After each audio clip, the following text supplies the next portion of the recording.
ready, cause you about to be an ATLien.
No. Get ready, cause you about to be an ATLien.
What's up, squad? What's up? What's up?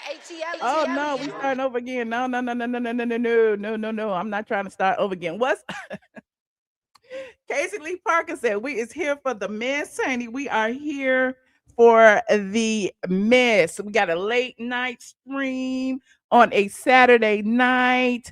It is 11:11. I am right on time. Y'all take a moment to pause and thank the Lord for being here in 2026. Thank the Lord for everything. Look. We got our angel numbers in the building, honey. 11:11. Listen, if you are in Eastern Standard Time, y'all know what that means. I done lost the earring. Hey, y'all. What's up, squad? How y'all doing? You said I'm wearing my beret, honey, my raspberry beret. I wore a raspberry beret. Hey.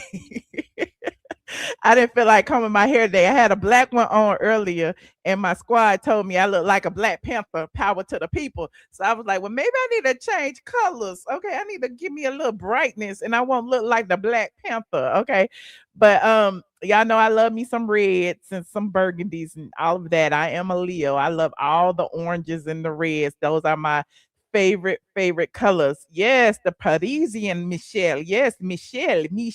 Okay, that is who I am today. Now listen, squad, listen. I can't see. Oh, let me see. Hold on. Let me make sure I got all my stuff connected. Y'all know how I am when I return from my trips. I spent some time with Mama Brown this past week. So I wasn't online, but y'all may have seen a bunch of my clips because I was like, I'm gonna spend this time editing, I'm gonna spend this time learning online. Y'all do know that Google, you ain't gotta take no classes. You don't have to like go to college. You don't have to do none of that stuff. You could go on the Google and YouTube University and you can learn so many things about technology and the things that are changing. Y'all know I have this AI fixation lately. And as soon as, listen, I'm gonna start making movies in a minute. Y'all gonna be real pissed off. They're gonna be like, Michelle making AI movies over there. And I'm gonna be like, yup, I sure am. AI Michelle is in the building. Okay. And the crazy thing is, the only reason I got this beret on now is because AI Michelle had went to Paris. Okay. AI Michelle had went to Paris, and AI Michelle had on a beret. And I was like, oh, that's cute. AI Michelle got me all in my feelings. Like, AI Michelle is not gonna outdress me, honey. AI Michelle is not gonna outdress the real Michelle. So I was like, I'm gonna get me a beret, honey. She is inspiring me to put on clothes and stuff. And then I had learned how to put outfits together on AI Michelle, honey. AI Michelle been monochromatic. And look, the real Michelle is monochromatic too, honey. She is burgundy from head to toe, honey. She even had on some little burgundy boots, honey. I was like, oh, AI Michelle is really getting in it, honey. Then I got all my jewelry. AI Michelle be wearing all her jewelry. I said, I'm gonna start wearing all my jewelry at the same time too. Okay. AI Michelle is not gonna because y'all already be trying to drag me, talk about something. You must want to look like that. I'm like, she want to look like me. Okay. I don't be telling the AI what to do. The AI be making me skinny. So maybe I need to be skinny in real life. I don't know. But y'all be like, why you be making AI Michelle skinny? And I was like, I didn't tell AI Michelle to do that. I took a picture from the neck up, and AI Michelle did the rest. Okay. So perhaps that's the way AI Michelle sees me, or maybe that's the way I see myself. Who knows? But I'm beautiful nonetheless. Thick, thick or skinny. Okay.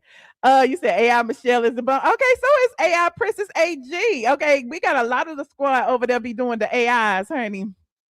That's okay. We be living our best lives in the AIs. We creating all kind of stories and stuff. But anyway, I am digressing.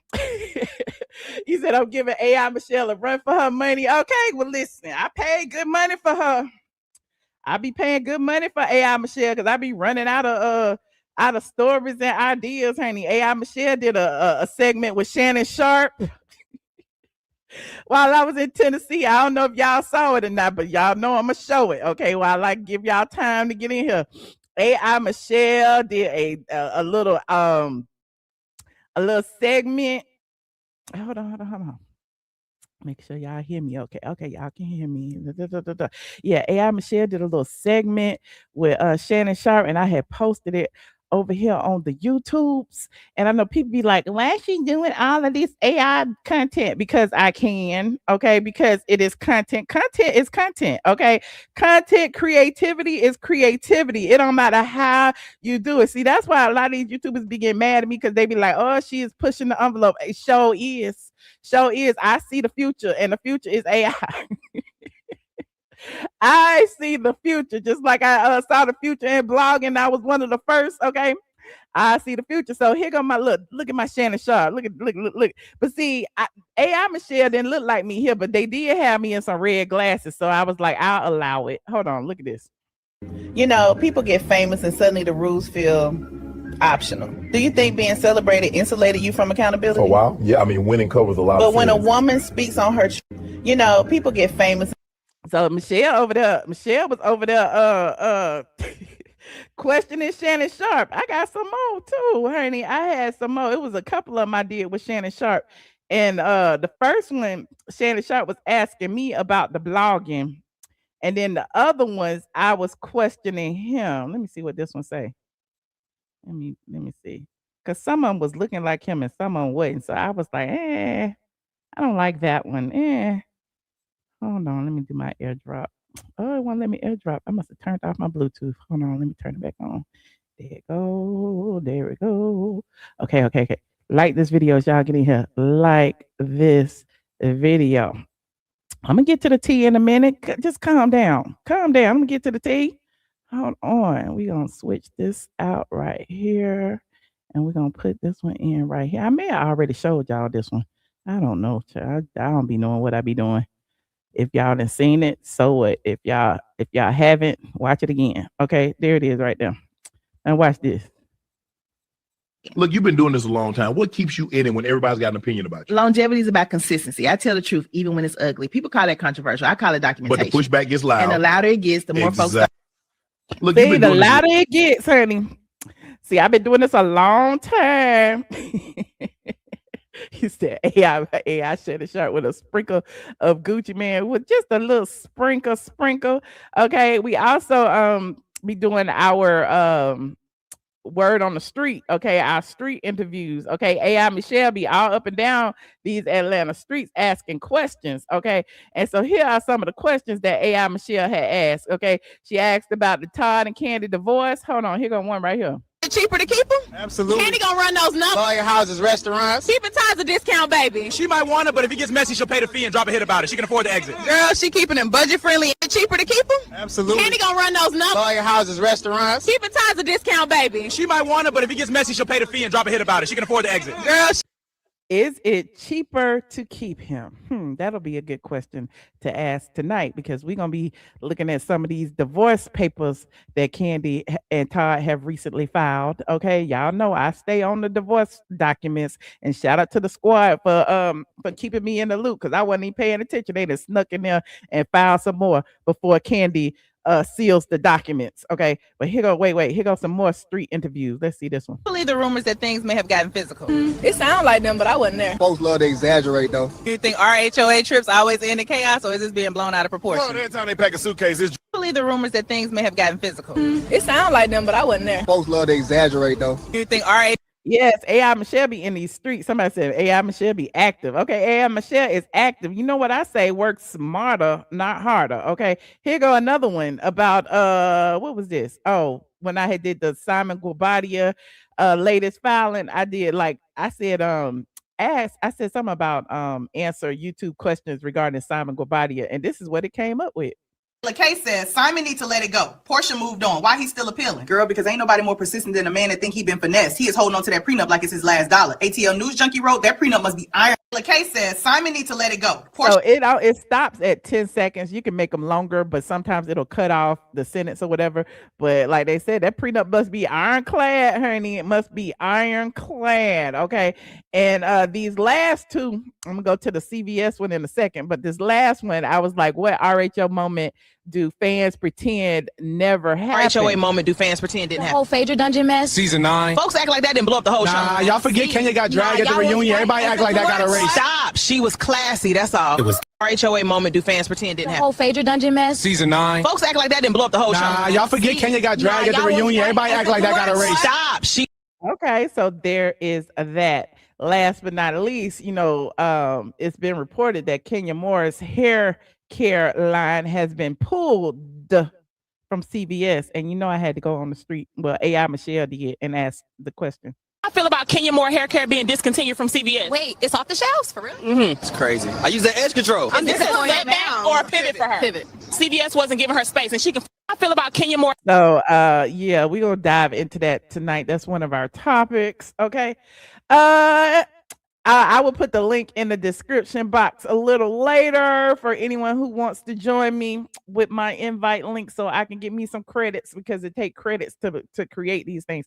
Anyway, moving on. Like this video, please. Thank you. Like this video. You said, you are the innovator. They are going to copy. It just in a little while, everybody gonna be doing their little AI videos, honey.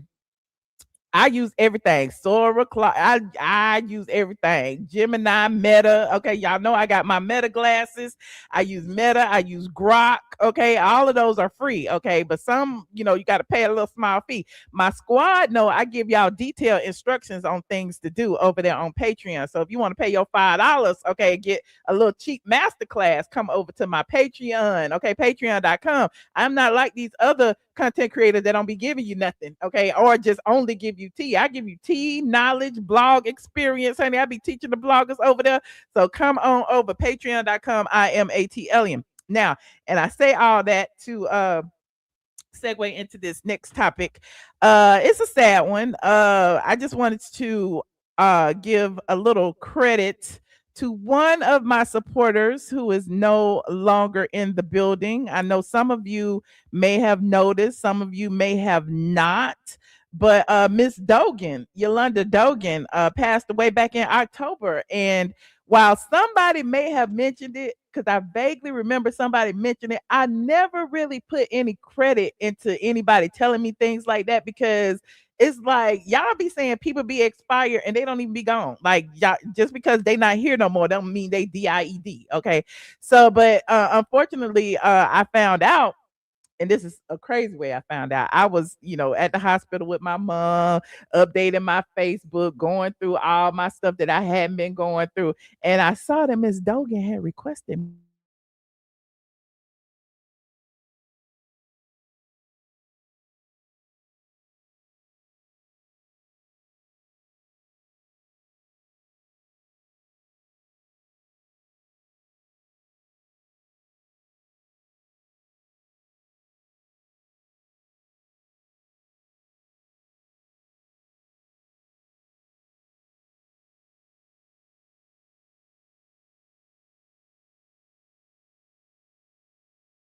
My bad, y'all. I didn't froze. That's what I get because y'all know I ain't been home for a week. Okay. Please stand by. Please stand by. I can still talk to y'all though.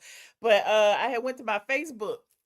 And I saw a bunch of tributes to Miss Dogan, and it really made me sad because I really noticed her absence. And I know a lot of people are like, "Oh, it's just one of many people who support you." But it's not like that. When I see the same people in the chat over and over and over again, I really do. We are a community over here, and we are a bunch of family members over here. And Miss Dogan was on Patreon. Miss Dogan was following me on every platform. Miss Dogan was, in the chat all the time. And so it really I don't know, it just made me feel a ways. And I wanted to honor her. So I had put a post up on Patreon.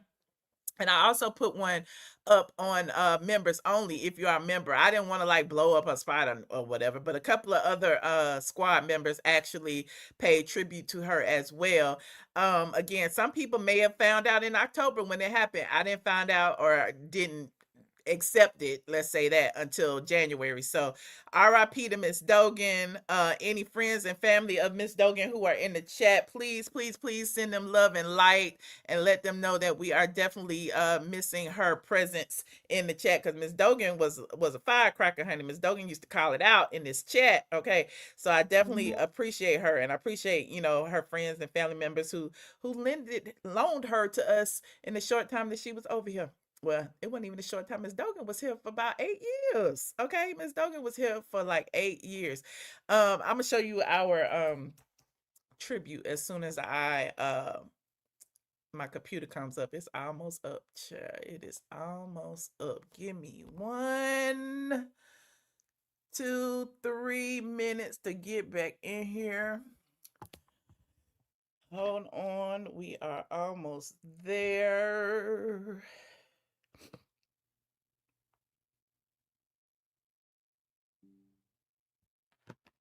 StreamYard is that one. Okay, there I am. I am back like I never left. Hold on. Can y'all see me now? Can y'all see me? Here we are. Yeah, so I always say, we all have to be thankful because a lot of us didn't make it into 2026. And I don't mean to, say that callously. A lot of us did not make it into 2026. And those of us that did, we need to be thankful, grateful, and and appreciative of this life that we have, however good or bad it may be to you. Okay, there's somebody out there who's living a little worse. Who knows? So I just wanted to, take a moment and thank her. Here is our tribute that I did over here on our YouTube members only tab. If you are a member, you've already seen it. If you're not a member, this is your first time seeing it, and you should be a member, honey. Members only cost $4.99, and you green in the chat, and you get a little thing. But you ain't got to be a member if you don't want to, because I'm gonna show you anyway. Hold on. So here is my tribute. Like this video as y'all come in here. Like this video, please and thank you. That's Miss Dogan right there. Okay. And it's crazy because Miss Dogan used to ask me all the time to this is why I feel a ways. Okay, let me be completely honest. Miss Dogan used to reach out to me all the time because she lived in somewhere near South Haven and Memphis. She lived down there somewhere. And she used to always be like, "Oh, when you in Memphis, meet me out. If you in Memphis, come da, da, da. If you in Memphis." And I am really, really, really, really I'm just really hesitant about meeting a bunch of y'all out there because sometimes it'd be some crazy people out there, but she's very, very nice. She was very, very sweet, and I wanted her to be at the meet and greet, and she could not make it to the meet and greet, and I sent her some little tokens from our meet and greet. But this is Miss Dogan, okay, and here is our tribute. I was like, I was telling y'all I had accepted a friend request. And I was just basically saying to my squad, I want to apologize if I had missed any important messages or announcements lately, because I've been navigating with my own personal challenges, including taking care of my mom, and have been moving a little bit slower than normal. Okay. Learning about Ms. Dogan during this time just felt heavier. It landed in a different way for me. Okay. I wanted to say her name out loud and to honor her because she truly mattered to me and to this platform. Her support was a gift, and I am deeply grateful for her support and supporters like her. Okay, so I don't want to spend too much time on it, but that's how I feel. Okay, I appreciate each and every one of y'all. Y'all just don't know. Without y'all, there would be no me. Okay, without y'all supporting me on Patreon, without y'all supporting me on members only, without y'all supporting me on all these different platforms, I would not be here. So y'all are important and a very important part of this platform. That's why I always tell y'all, this is y'all show. This is y'all show. So when y'all tell me what to talk about, I'm gonna talk about it. Okay. So thank you. Anyway, moving on. Like this video, please, and thank you. Like this video, and thank you, Miss Dogan. Now, some other topics that we have tonight. Okay, as y'all get in here, y'all saw the thumbnail that Chat GPT eloquently prepared for me. I be cracking up at these Chat GPT thumbnails, but I'm like, okay, I'm gonna roll with it. This is what y'all said. This is what you think would be a good idea. Okay, we gonna use it. Okay. I have the Porsha Williams. Okay, it's on the agenda. Cardi B is on the agenda. Tasha K, Jessie Woo is on the agenda. Jess Hilarious and Tasha K is on the agenda. TS Madison is on the agenda. Funky Dineva is on the agenda. Kenya Moore is on the agenda, and Kandi Burruss and Todd Tucker is the main thing that's on the agenda. Okay, so I'm gonna keep Kandi to the end because we got these damn court filings that's gonna take a little longer than normal. But what I will start with is, who should I start? I'll never talk about. Well, I'll start with Porsha because it's gonna be quick and sweet, and I'm gonna save our lengthy Traitors reviews for Patreon. But if you are a Traitors fan, you will know that there are at least 3 episodes up of the popular reality show, and it is on Peacock. Okay. Porsha Williams, if you recall, took Nene Leakes' spot. Y'all remember Nene Leakes was gonna go? And she said she didn't want to mess up her wig, jumping in the water and doing all that stuff. Plus, she had, Brent was going through his health challenges and stuff, so she didn't go. And so Porsha was a second choice. Okay, Porsha was a second choice, and Porsha jumped at the opportunity because at the time she was going through her divorce, she wanted to get away, and she got away, for a couple of weeks or whatever.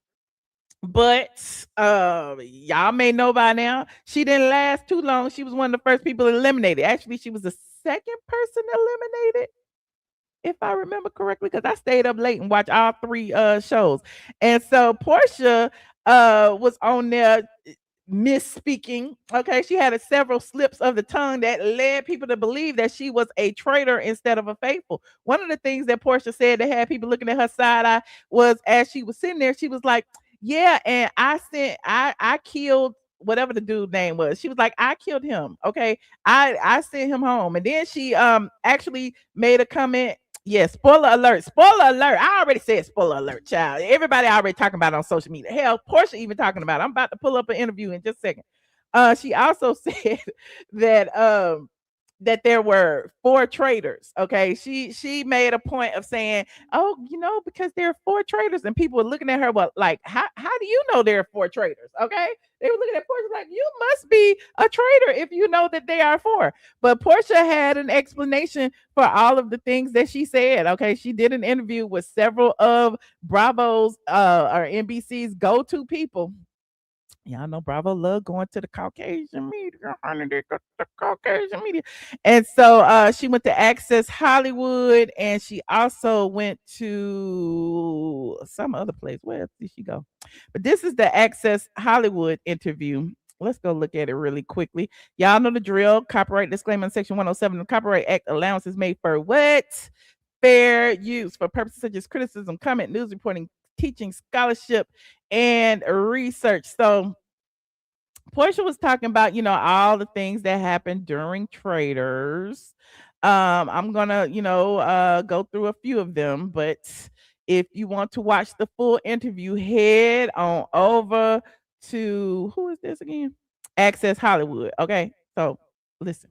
So I'm a little sad that you didn't make it very far. I know. Me too. We share the same sentiment. All y'all saying I spoiled it. I ain't spoiling it. Porsha's spoiling it. She already doing interviews. They could at least wait a week or two and let people catch up.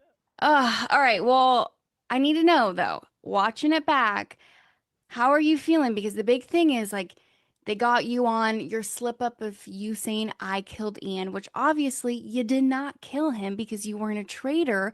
So with you watching that back, were you kind of shocked that you did say that? So Porsha's gonna explain exactly why she said I killed Ian. No, I wasn't shocked. I said at the round table that I was strategizing out loud and I was speaking in the mindset of a traitor. So the part of my sentence you didn't hear, I started it out by saying, okay, guys, we need to figure this out. Let's think like traitors. So if I'm a traitor and I killed Ian, so the only part you saw was me say. So Porsha giving us inside production tea. Okay, so Porsha basically saying that they edited out the other part. Okay, you only heard me say that part, but what I did say was, let me put myself in the mind frame of being a traitor. That's what she claims. If I killed Ian or I killed Ian. So they knew everyone in the room knew exactly what I was doing, because the end of that sentence was, because Ian won Big Brother, he's very strategic himself, he's very likable. So I kind of went into his attributes of why he would have been a threat. And it was interesting because, the people who were eliminated were the people who had won the gaming shows, Big Brother, Survivor, and all of that. So I guess there was strategy behind that. So, but my thing is, they're going to keep all the dumb people to the end. Right.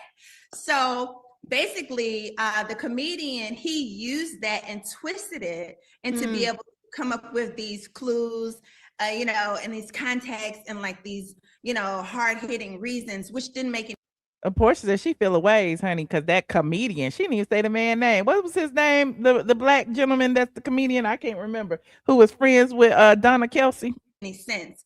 And it also was crazy to me that at the round table, Michael actually said I killed Ian, and it was in context. He said I killed. So she remember Ian name and she remember Michael name, but Run, thank you so much, Run, but she don't remember Run's name. Okay, Porsha, that's shade. Killed Ian. He wasn't strategizing. He wasn't thinking as a traitor. He said it flat out, and he didn't get voted out for it. So it definitely felt like a witch hunt. It definitely felt like they wanted to get rid of a big threat, a strong player. Y'all think Porsha was a strong player? Y'all think that was the strategy behind her being eliminated, is that she was a strong player? Because my thing is, if she was a strong player, she would have sat at that table and defended herself, but she did not defend herself. And they accomplished that. If you could do anything over, what would you do? Honestly, I love the way I was playing the game. I came in to play it aggressive. I came in to go hard for whichever side. If I was a traitor or being a faithful, but if I was a faithful, I was going to be the best faithful you had ever seen. I was going to fight. I did not. I feel the same way, Radiance. Porsha is full of SHIT, even though you didn't say the SH. She is like, but she making the rounds and she making it seem like she was a strong player, and she's saving face. But I got some OT about why I feel like she eliminated herself in just a minute. I want to be like a little lamb and let them hunt us out. I honestly wanted us to be the first table to get a traitor out. And that is why I named who I felt was a traitor, to get them out in the first round table. We would have broken history if they would have listened to me, honestly. Child, not Porsha want to take credit, honey. Not Porsha gonna take credit, saying that if they would have listened to her, it would have been a historical moment. I don't know. No, because then what was your basically had figured out the game and was punished for figuring it out too soon. right? Because then what was your reaction when they did call out Donna just one episode later, one day later?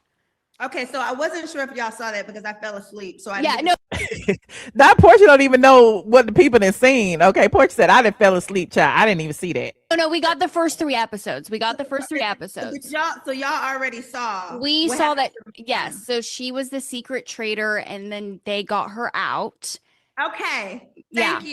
Thank you. I have been saying that the entire time from my very first interview when I met her. Porsha give it all to T child. She didn't even stop to check. Okay, should I be saying this?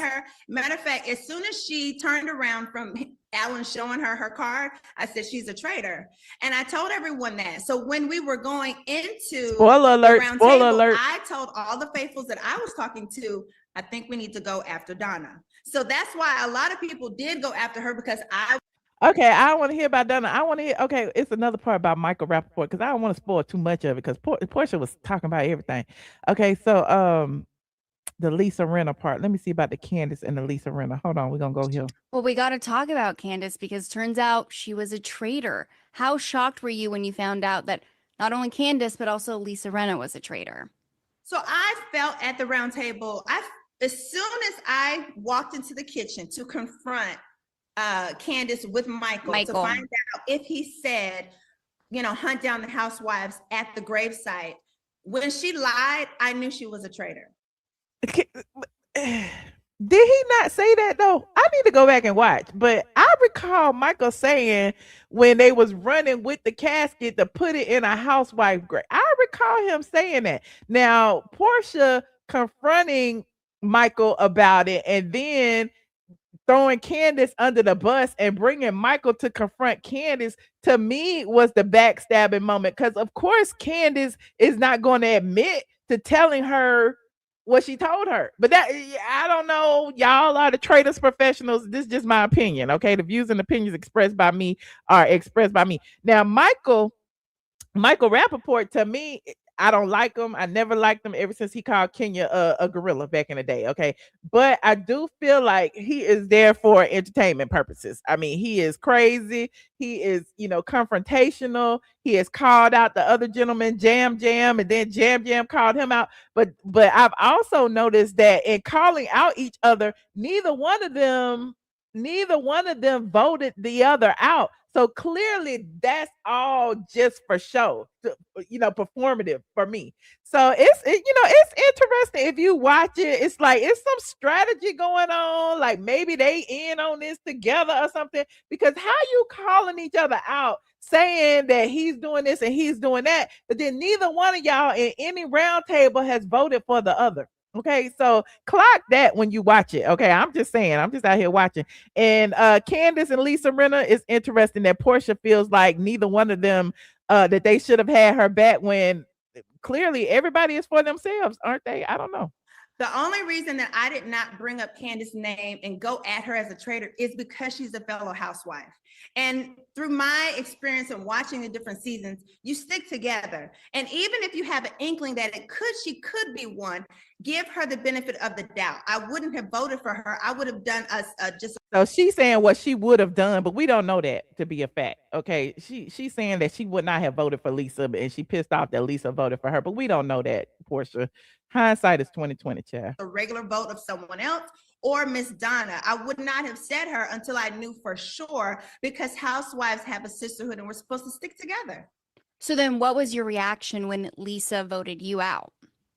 Well, when Lisa voted me out, I was like, okay, so you're who everybody says you are. Because now she pissed off at Lisa Rinna. Honestly, the vote that Lisa made for me, it didn't have to happen at all. Again, as a fellow housewife, she could have stuck to the sisterhood. Number one, even if I was the secret traitor, she still didn't have to vote me out because I was no threat to her. It was all for her. So she just was hoping that everybody was protecting her. Okay. Let me see what else is in this. This interview was pretty good. Y'all should go watch it. It's called Porsha Williams slams Lisa Rinna, Michael Rappaport, following her Traitors exit. And then she says she has predictions.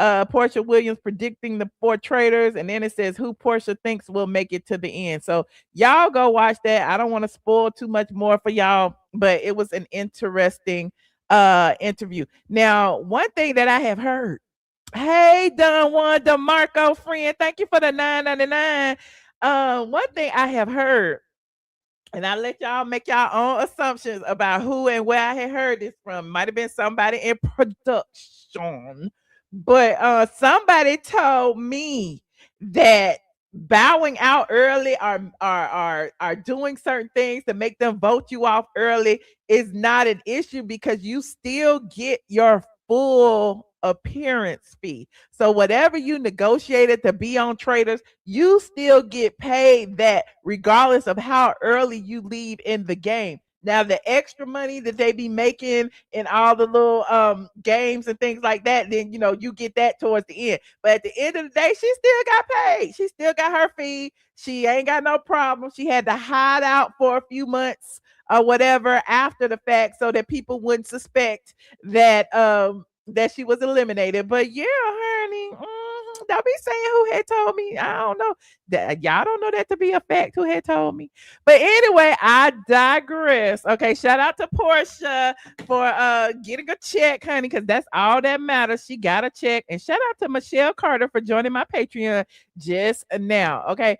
Radiant said yes, but Phaedra got propelled into higher level because of exposures on Traitors. I agree with that because, you know, Phaedra got her Emmy for her that season of Traitors and all of that. Now Porsha, because she left so early, even if this season was to win an Emmy, would she win an Emmy too? Because she left the first, second episode. I don't know how that works, but you're right. Phaedra did get propelled, and I believe that's one of the reasons that, you know, she was able to get back on Housewives because, you know, she got in everybody's good graces by going on Traitors. So we shall see what happens next, honey. But this season is pretty good, so y'all should definitely check it out. I am excited to see the remaining episodes. Now, everybody keep telling me that they give you 3 up front and then now it's like 1 a week, and I'm like, I don't want to watch 1 a week. Now y'all ain't gonna have me anxiously anticipating the episodes, but then again, I feel like I'm gonna have to watch them because if I don't watch them, y'all gonna spoil it on social media like y'all did this. Okay, each and everybody who gets eliminated go do damn interviews and go tell everything, and then we're gonna be like, oh damn, I haven't even watched it yet. So, you know, there is that. Okay, like this video as y'all get in here. What y'all talk about? You said that's all Porsha wanted was to get a check, honey. Well, you know, it's interesting too because Porsha was posting videos of herself in what was she, Cabo? And hold on, Porsha. And the people said that she was in Cabo, right? You know, she must have went to Cabo like right after that, so that you know, people wouldn't know where she was. Hold on, let me. Where am I? Hold on. I be trying to figure out what I gotta. Is this it? What account I gotta be in, child? Let me see if I can go to her account from this page. Okay, there she is right there. So she's showing y'all all these images of her and her girlfriend in Cabo, which I'm assuming was then because she ain't recorded that interview she just did wasn't in Cabo. When she had went to Cabo. Okay, let's go right there. She said Cabo, but only like this. Best way to bring in the new year, swaycation. Oh, okay, I guess she went during the new year. I don't know when she went. But she back now, okay, because she doing interviews and stuff. Okay. Her and her girlfriend. Okay, I want to misgender nobody. Went to Cabo. Okay, they had them a wonderful time, and now she is posting about it. Okay. You said we get 2 episodes next week. Okay. All right. He said that's a lie. She went to cover. Why you in your feelings? Talk about that's a lie. I could be wrong, but I don't have to lie on nobody. Oh my God, y'all are so bitter and evil. It's a new year. Be nice to the people. Okay. He said no more dirty December in Nigeria. Simon said she lost her sponsor. Oh, Radiant. He did say that. He did say that. That's why everybody else there and she not. That's why Quad and Yandy and all them was there. Where they went? They went to Ghana. And child, I don't know what's going on, but she did that. Simon did retract his sponsorship, so I guess it's Cabo from now on, honey. He said, wasn't the RHOA cast trip in Scotland? It is. Okay. Not her and her boo-boo look stank. Y'all so evil. Stop that. Be nice. Okay. Lesbians falling in love with straight women. They will never learn. Okay. Well, Porsha might be a little less than straight. You know, she was tonguing down Kandi. Y'all don't remember that? She admitted that. So, and Simon said in his documents that, you know, she was with Ming Lee and Future. Y'all don't remember that? So I mean, I believe everything that Simon said. Everything he said she did, I believe it. Okay, I don't care what y'all say. But anyway, moving on. Like this video. Shout out to Porsha. Look, for the new year, I'm gonna need y'all to stop saying I hate Porsha. I do not hate Porsha. Y'all remember I was the only one windmilling for Porsha when she married Simon. Okay, I just don't like the outcome of their relationship and the things that happened because you know it kind of shed a light on what her what she was trying to do. Okay, moving on. Like this video. What is next on my agenda? I'm not gonna play no clips of this because it's so many of them. I'm just gonna tell y'all what my opinion is about it. A lot of y'all probably don't care, but I'm gonna talk about it anyway. It's Cardi B versus every damn body. Okay. I was one of the main people when Cardi B's album came out, and I said, I don't like Cardi B, but that album, I love it. Okay. I live for it. I played it. I played every single track. Okay. However, I really feel that Cardi B has a problem with dark-skinned black women. Period. That's it. Full stop. Okay. Whether I like Tasha K, whether I like Jessie Woo is irrelevant. Okay. But Cardi B feeling the ways about black women having an opinion about her, black women having an opinion about her relationships, black women having an opinion about her crash outs online, to me is problematic in itself because I just like I always call out Funky Dineva for never responding to men. Cardi B, we never see her going after these white media outlets that do the same thing. We never see her going after, say, a Tisa Tales, a light-skinned woman with bright eyes who do the same thing. It's always Tasha K. It's always a Jessie Woo. It's always that. And so I don't know. It's just giving real problematic to me. And I told y'all years ago, I did a post about Cardi B and how she did a magazine article on a white horse surrounded by little dark-skinned black girls. And I felt the ways about it because it almost gave me that, you know, this is who we want our little black girls to look up to. And I'm like, she ain't even black. She ain't even black. I don't care what y'all say. Y'all go down her history. Y'all can say she Dominican, she this, she that, she that. Most Dominicans will tell you, me Dominican, me no black, me Dominican. So a lot of things that she says and does, it just gives me that she does not like black women. Now, she might like black dick. Okay, she might like black men. Okay, it's a lot of racist white women that like black men too. Okay, that don't mean that they like black people and black women. Okay, black children, none of that. So I mean, I don't know. It's very problematic. If you've been online any these past couple of weeks, you would have seen her go after Tasha K yet again because Tasha K was reporting on her latest baby daddy, Stefan Diggs, and how he had another baby after hers allegedly, and he's, you know, been sued by a chef for assault and all of this, and Cardi B allegedly reached out. It's just a whole mess. And so not only is Tasha K reporting on that, TMZ has reported on it, NBC, ABC, CBS, whoever, media takeout, everybody is reporting on it. But she crashes out and goes online and gets mad at Tasha K for reporting on it as if Tasha K reporting on Stephon Diggs is her reporting on Cardi B, and it's not. You are not synonymous with your baby daddy, okay?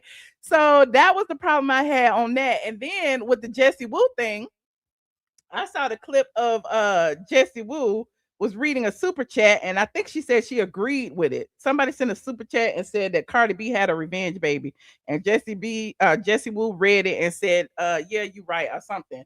And so Cardi B crashes out online about that, but in crashing out online, you know, she calls Tasha K ugly. She calls Jessie Woo all kinds of names, and they go back and forth. But then Jessie Woo goes and claims that Black women, i.e. us who were born in America, have been xenophobic against her because she's from Haiti. And it's like, girl, like, let them all fight. That's how I be feeling half the time. Let them all fight, because this person problematic, this person problematic, and if all the Black women ain't gonna stick together because they over there dragging each other too. So it's like, what the hell? What's going on? Okay, what is going on? So there's a lot of lines being crossed. That's interesting about it. Now, Cardi B, again, like I told you, it seems like she's at war with every damn body. Can't nobody say nothing bad about her. Okay. Remember, she used to be in it with the blogs all the time. She used to be in it with the neighborhood talk or this person or that person because she didn't like the way they were reporting on her. And again, it was all Black media. And it's like, girl, where you at? Do you be going in on Harvey Levin like that? Okay. Do you be going in on NBC like that? I don't never see her doing that. So, you know, it's problematic. But y'all let me know what y'all think in the chat about that. I didn't want to spend too much time on it, but you know, it did, you know, pique my interest. Okay. You said what? You said let them fight. You said Cardi should address what's her name, Selena Power, but she won't. Just like Junkie Dineva ain't gonna address Mendeecees. She won't. Selena Power is a white woman. Okay. Anyway, moving on. Like this video, please and thank you. Like this video. Another thing I wanted to talk about. We was talking about Jess Hilarious. Since I was talking about Tasha K and Jess Hilarious have been going back and forth because apparently people are saying that they look alike, right? So I had pulled up these pictures and I'm like, they do look alike. Hold on, Tasha K, Jess Hilarious. They do look alike. They do. And Jess Hilarious, apparently, let me see, Jess Hilarious. Let me look at Jess Hilarious with short hair. This is Jess Hilarious with short hair. I just pulled it up. Okay. I pulled up Jess Hilarious with short hair. That look like Tasha K right there. Okay, that look like Tasha K right there. That look like Tasha K. That could be Tasha K right there. All could be Tasha K right there. Just hilarious. They both are beautiful brown women. Okay, short hair, long hair, weave, ponytails. That could be Tasha K right there. Is that Just Hilarious? Is that could be Tasha K right there on the right? Y'all see that picture over there on the right? That could be Tasha K. It won't come up. But yeah, there's the video. Hold on. They say this Just Hilarious right here. This video on TikTok. Stop it. I don't want to hear the music, Lord. Hold on. This right here could be Tasha K. Who is this? That's Just Hilarious. That look like Tasha K from the back. Don't that look like Tasha K from the back? Well, apparently Jess Hilarious had did a video and said something about Tasha K look dirty. Tasha K is a junkie. Tasha K. And Tasha K did a video responding to it. Hold on. We're going to pull it up. A little clip of it. Hold on. Tasha K. Just Hilarious. Oh, gosh. Oh, it's 20 minutes long. I am not going to play it. But, hold on. Let me see. Is there a shorter clip? There ain't no shorter clip. So Tasha K over on her platform, if y'all care to go watch it. Here go a little short clip. Let me put this little short clip in here, chat. Tasha K says Just Hilarious look like Nemo. Tasha K, let me see. What did it say? Oh, I can't hear it. Hold on. Unmute. Let me unmute it. Unmute. Okay. Now play it. I ain't even got no makeup on. All I got is my eyeliner. I got some line right here. And this is, you put this on the internet. So Jess Hilarious, the part that we missing is Jess Hilarious called her a junkie. Hold on, what's this? You to sit up and project that, saying that I look like a junkie, because you've been saying this for a long time. Bitch, I ain't never smoked crack. You from Baltimore. Don't make me go. She must have thought she was talking about Dineva, junkie Dineva. I don't know why she would call Tasha K a junkie. I ain't never got junkie. Now, messy maybe, but not junkie. Wondering why you was born with sunken cheeks. Don't get me started, okay? Eyes already hollow. Oh. Uh-huh. Yeah. I'm not going to say what your mammy was doing. But they're both pretty. I mean, they either, whether you like them or not, I don't neither know one of them that, is ugly. but I just know the way you came out with abs already, bitch, somebody was doing something, because we know crackheads, they just have abs just by nature. You just sit up. Okay, I want to hear what she said. What just has said? Hold on, what she said? Hold on. Jess Hilarious and Tasha K. Hold on. Let me go to Tasha video, see if I can get what Jess has said. What Since part I was called out. Hold on. Let me go into the transcript and see. Because I want to hear what Jess says. Ain't no oh, there it is right there. Hold on. We ain't got nothing but time. Y'all like this video. Like this video. Let me see what she said. My sister. Breakfast Club. Yada yada. Let me see. Decided to call her a junkie and respond. What is the audio? Okay, here it is right here. Listen at her. I could never look like Tasha K. Ever. I would have to do so much crack. Somebody on the chat. They always fucking playing. Oh. But yeah, I could. Huh? Yeah, we can. Yeah. I don't give 3.5 fucks what I do. I would never look like a fucking crackhead. I would never look like a little junkie. She always sweaty. Tasha always like she fucking dirty. Let's play it one more time. It's my sister, y'all. It's my sister. Oh my God. I could never look like Tasha K. Ever. I would have to do so much crack. Somebody on the chat. They always fucking playing. Oh. But yeah, I could. Huh? She said she could never look like Tasha K, and she looked like Tasha K. They look like each other. I mean, neither one of them is ugly. So I'm trying to. And then, like I said, when I saw this video right here, I thought it was Tasha K. I thought this was hold on. I thought this was Tasha K. I thought that was Tasha K. She just got her hair cut. I thought, don't that look like Tasha K? I thought that was Tasha K. But she said she don't look like Tasha K.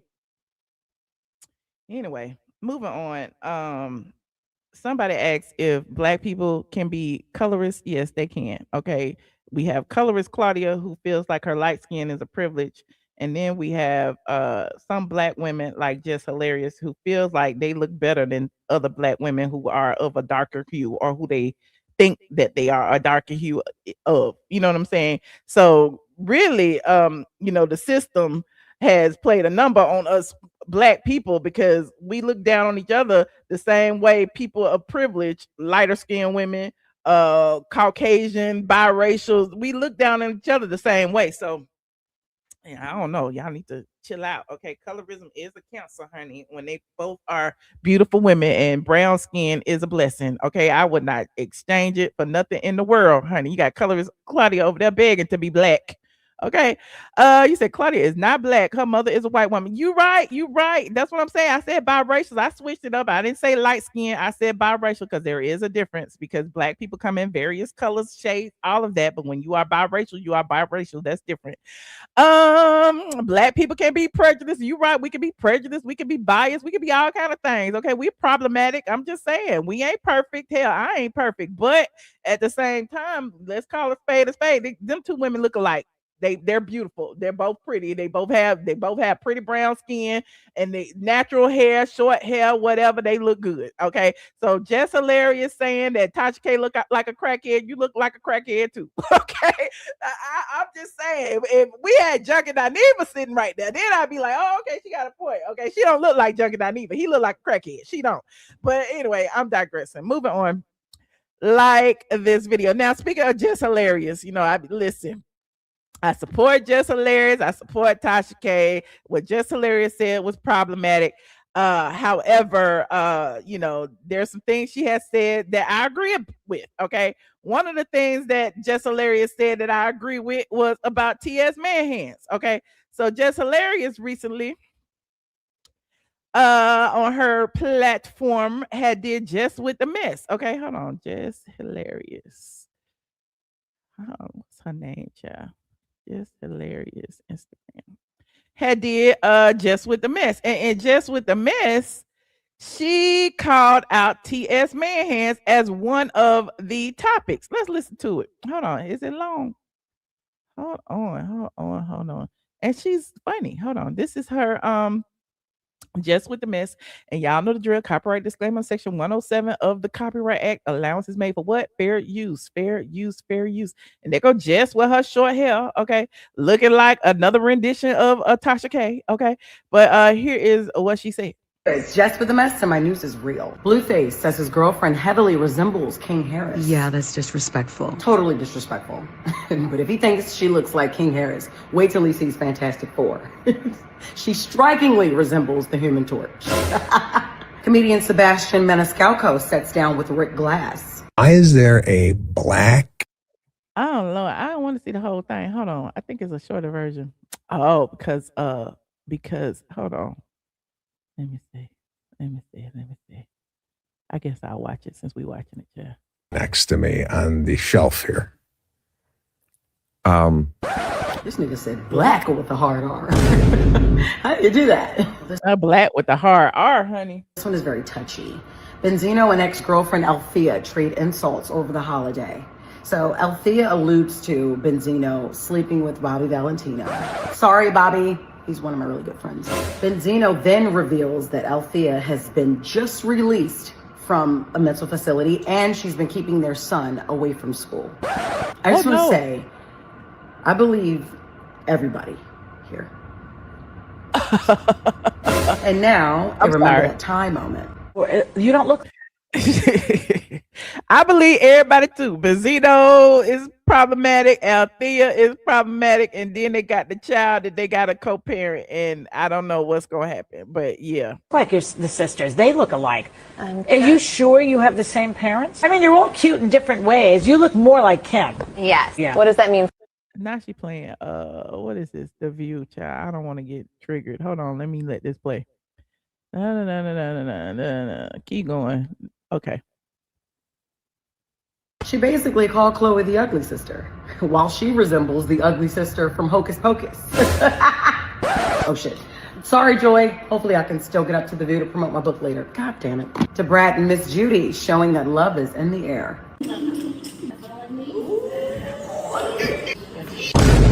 Ooh, was that a boner?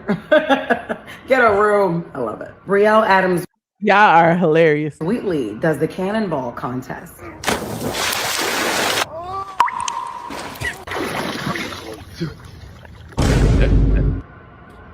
Why? People are up in arms after TS Madison seemingly gives a slight eulogy. So this is from a tribute to the late Nikki.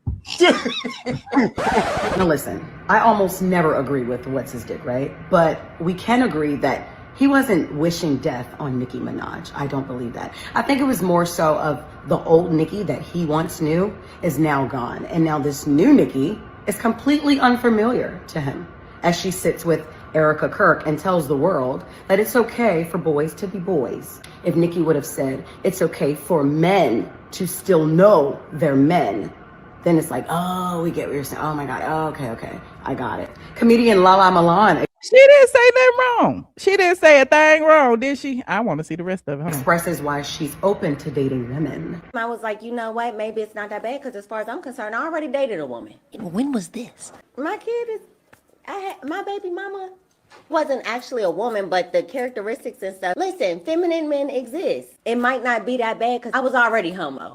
He was too. Ooh, I missed that part. But anyway, this not even about that. This is about T.S. Manhands. So T.S. Manhands responded to Jess Hilarious as we knew he would.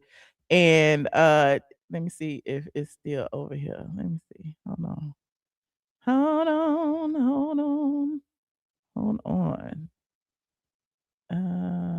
Where is my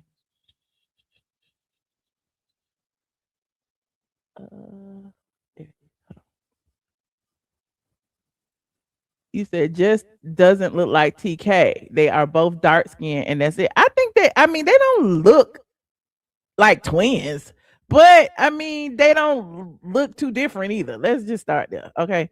So he posted this on his Instagram page. Okay. He posted Jess Hilarious on his Instagram page, and he said, I want to thank my homeboy Robert for truly understanding. Sometimes real N-words need real men to dissect things properly. Thanks, bro. Just hilarious. You could have got a lineup though, my boy, before you hopped on. So it's like, what's the problem?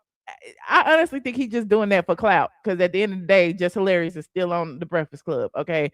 At the end of the day, Jess Hilarious still has people, watching her Just with the Mess. So I mean, what you get mad that somebody calling you a dude for when you a dude? Okay, I'm still trying to figure this out. And why would your response to Jess Hilarious calling you a he be to call her a him? Because you calling her a him is not gonna change the fact that she's not one. You know what I'm saying? I said the same thing when he goes at me and calls me Gary Coleman. That ain't gonna make me no man just because you say it. Okay. But anyway, I am digressing. Okay. You said, where is Phaedra? Where is Phaedra? I don't know where Phaedra is. Moving on. Like this video, please, and thank you. Like this video. What do y'all think about TS Manhands constantly disrespecting Jess with the Mess and other women? Let me know.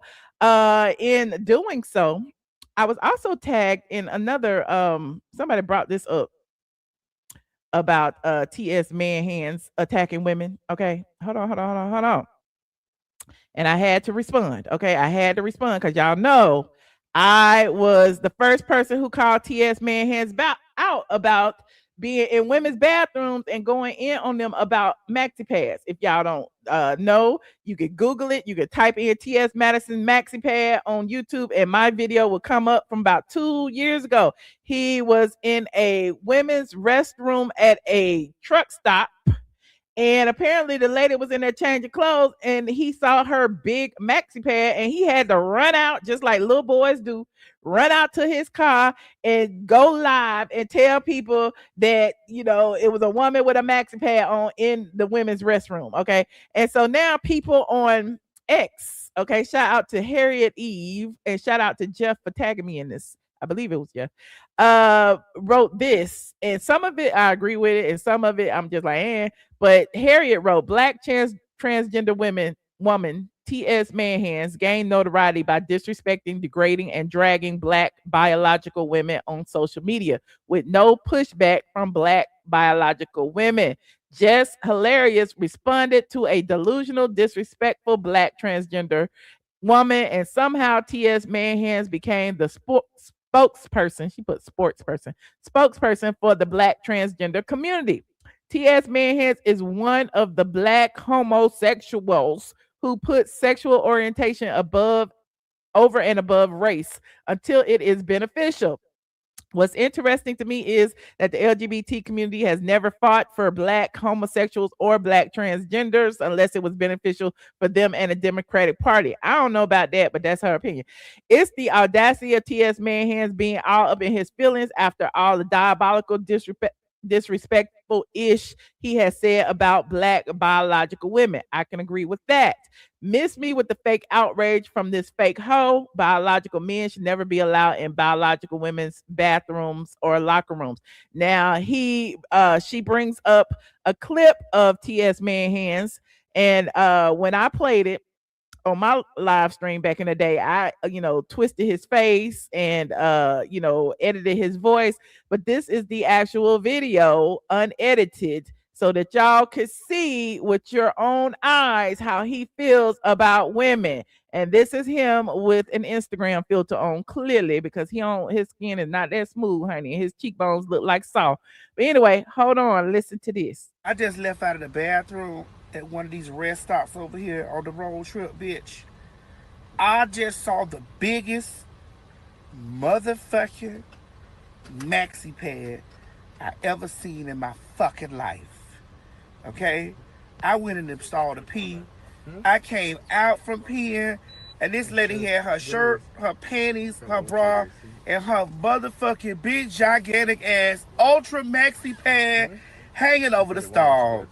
I can't. It might be this bitch right here running. It might be that bitch over there running. I can't. So while you in there talking about max pads, why would you actually like try to humiliate the woman coming out the bathroom? Like, that is crazy.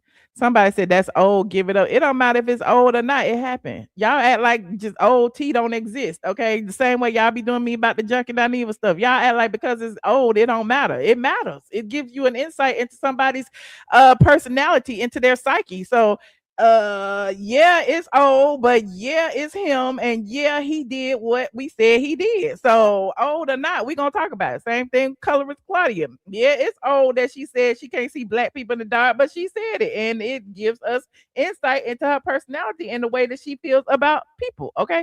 Anywho, you said, I wonder if that lady had just given birth. Who knows? It doesn't matter. But the gag is he never said it was a bloody bag. Okay, he didn't say, because if he had seen any ounce of blood, he would have said that. In fact, he said a big old maxi pad. Okay, whether it was clean, dirty, whatever, it was a big maxi pad, and it got him shook. Being shook in a woman's bathroom by seeing a big maxi pad means that your big burly ass don't need to be in the women's bathroom. Period. Stay out of it. You got a dick anyway. You don't need to be in there. Go in the urinals with the rest of the men. Okay, stand up with your dress. Don't nobody care. Ain't no man gonna bother you, and if they do, then I'm sure you'll be happy about it. Okay. Anyway, moving on. Like this video. Like this video, please, and thank you. Like this video. It's a mess. It's a whole mess. I have been seeing so many videos. It was one the other day of a transgender person in a Planet Fitness bathroom jacking his penis. Okay, and you can see it in the shadow on the floor, and the girl walking out of the dressing room and looked down and saw it. And while he was in the stall doing it, she actually recorded him doing it for several minutes, and then goes on to get the staff to be like, oh, there's a man in the woman's restroom masturbating in the stall. Okay, and the people came and got him out the stall and stuff, and he was like, well, I was in the stall, I'm transgender, I was in the stall. Well, why are you in the stall touching yourself and masturbating? Like, that is okay just because you put on a wig and you say you're a woman. Why are you in the stall in the women's restroom masturbating? I'm just trying to figure this out. And I would show it to you, but I'm sure I would get demonetized. But I'm sure the description is enough. Okay. Y'all can go to TikTok or Instagram and I'm sure you will find it. But it just happened about a week or so ago. Okay. At Planet Fitness. I believe it was in California. When the man was like, I was in the bathroom, I was in the restroom. And then the girl's boyfriend even came in there and was like, would you do this in the restroom at Taco Bell? Like, why are you in the restroom even doing that, period? Okay. But yeah, so there is an issue with men with penises in women's restrooms, and it is what it is. I don't have no problems with transgender people. I don't care. You can wear what you want to wear. You can do what you want to do. You can live your life the way you want to live your life. But when it be this sexual deviancy and all the stuff that be going on, and wanting to fight women because they in the bathroom and like, child, what is happening? Okay, but anyway, moving on. Like this video, y'all know who TS Manhands is, and it is what it is. Okay, you said the description is enough. Okay, it really was. You said that. You said stay. Okay, well, I mean, time reveals all. Okay, and I just know that time is going to, TS Manhands and his black magic is going to be over soon. Okay, I'm just letting you know, but I am digressing. Moving on. Like this video, please and thank you. Like this video. Junkie Dineva. Okay, I got about 2 more. Well, I've been on an hour, still ain't got the candy. Junkie Dineva, honey. Y'all remember just the other day, about a week or 2 or 3, probably been about 2-3 weeks ago, Mendeecees went on Streets 94.9 and said that he don't know why Junkie Dineva said what he said. Y'all remember that?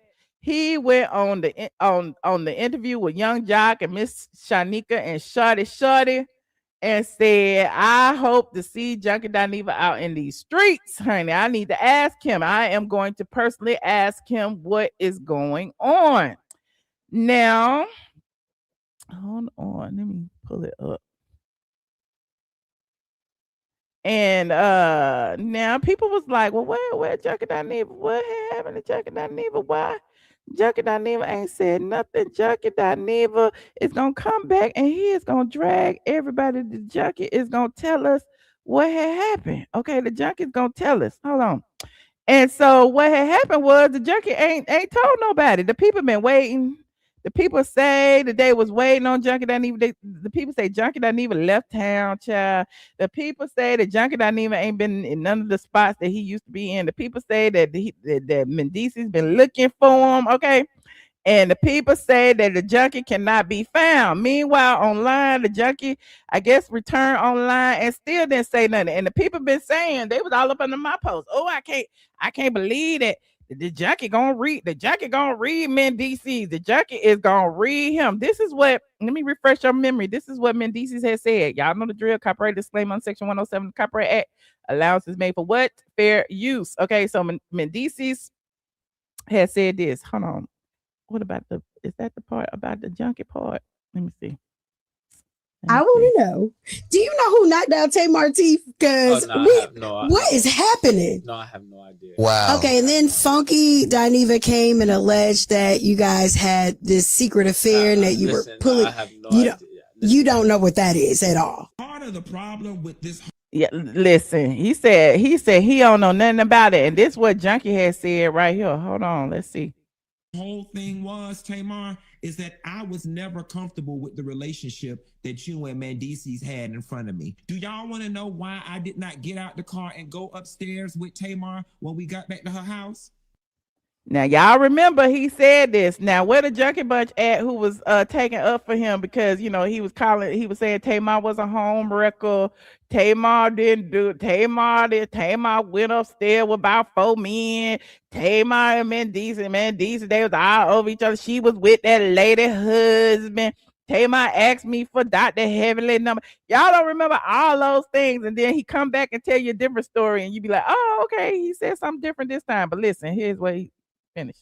Because after her and Mendeecees got through kissing in the back of that goddamn car, I figured they wanted to be up there privately. When I see him, I ask him about that because I don't know what he's talking about. Okay. So I'm gonna make sure I get the action. Wait. What about you? He said, I'm gonna make sure I get to ask him. We want to hear the answer. Mendeecees junkie. We want to hear the answer. Y'all got us invested in this Tamar drama, okay?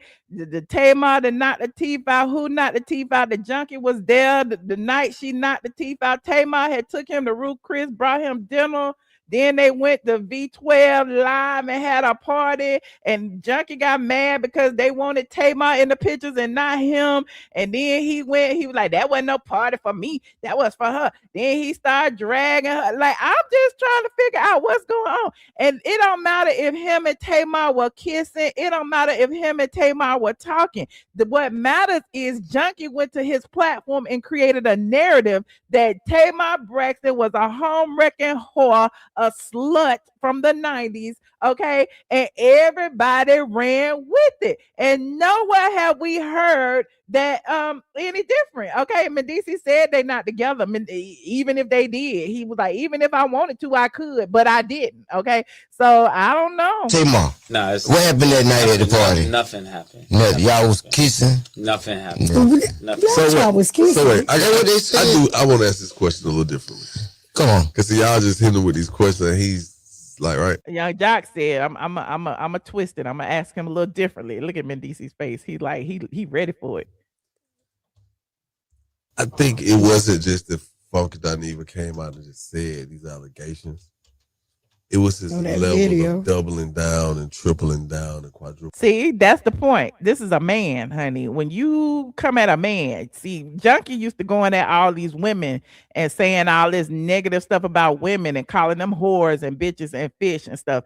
We ain't never heard him drag a man, honey. And now here's Mendeecees and Young Jock. They was like, listen, it ain't even about what he said. It's about him doubling down. It's about him affecting your relationships. It's about him affecting your kids. It's about all of those things that he did that didn't have shit to do with Tamar, okay? And the fact of the matter is he has never, ever, ever addressed Mendeecees when he was the topic of the conversation. Tripling down on it.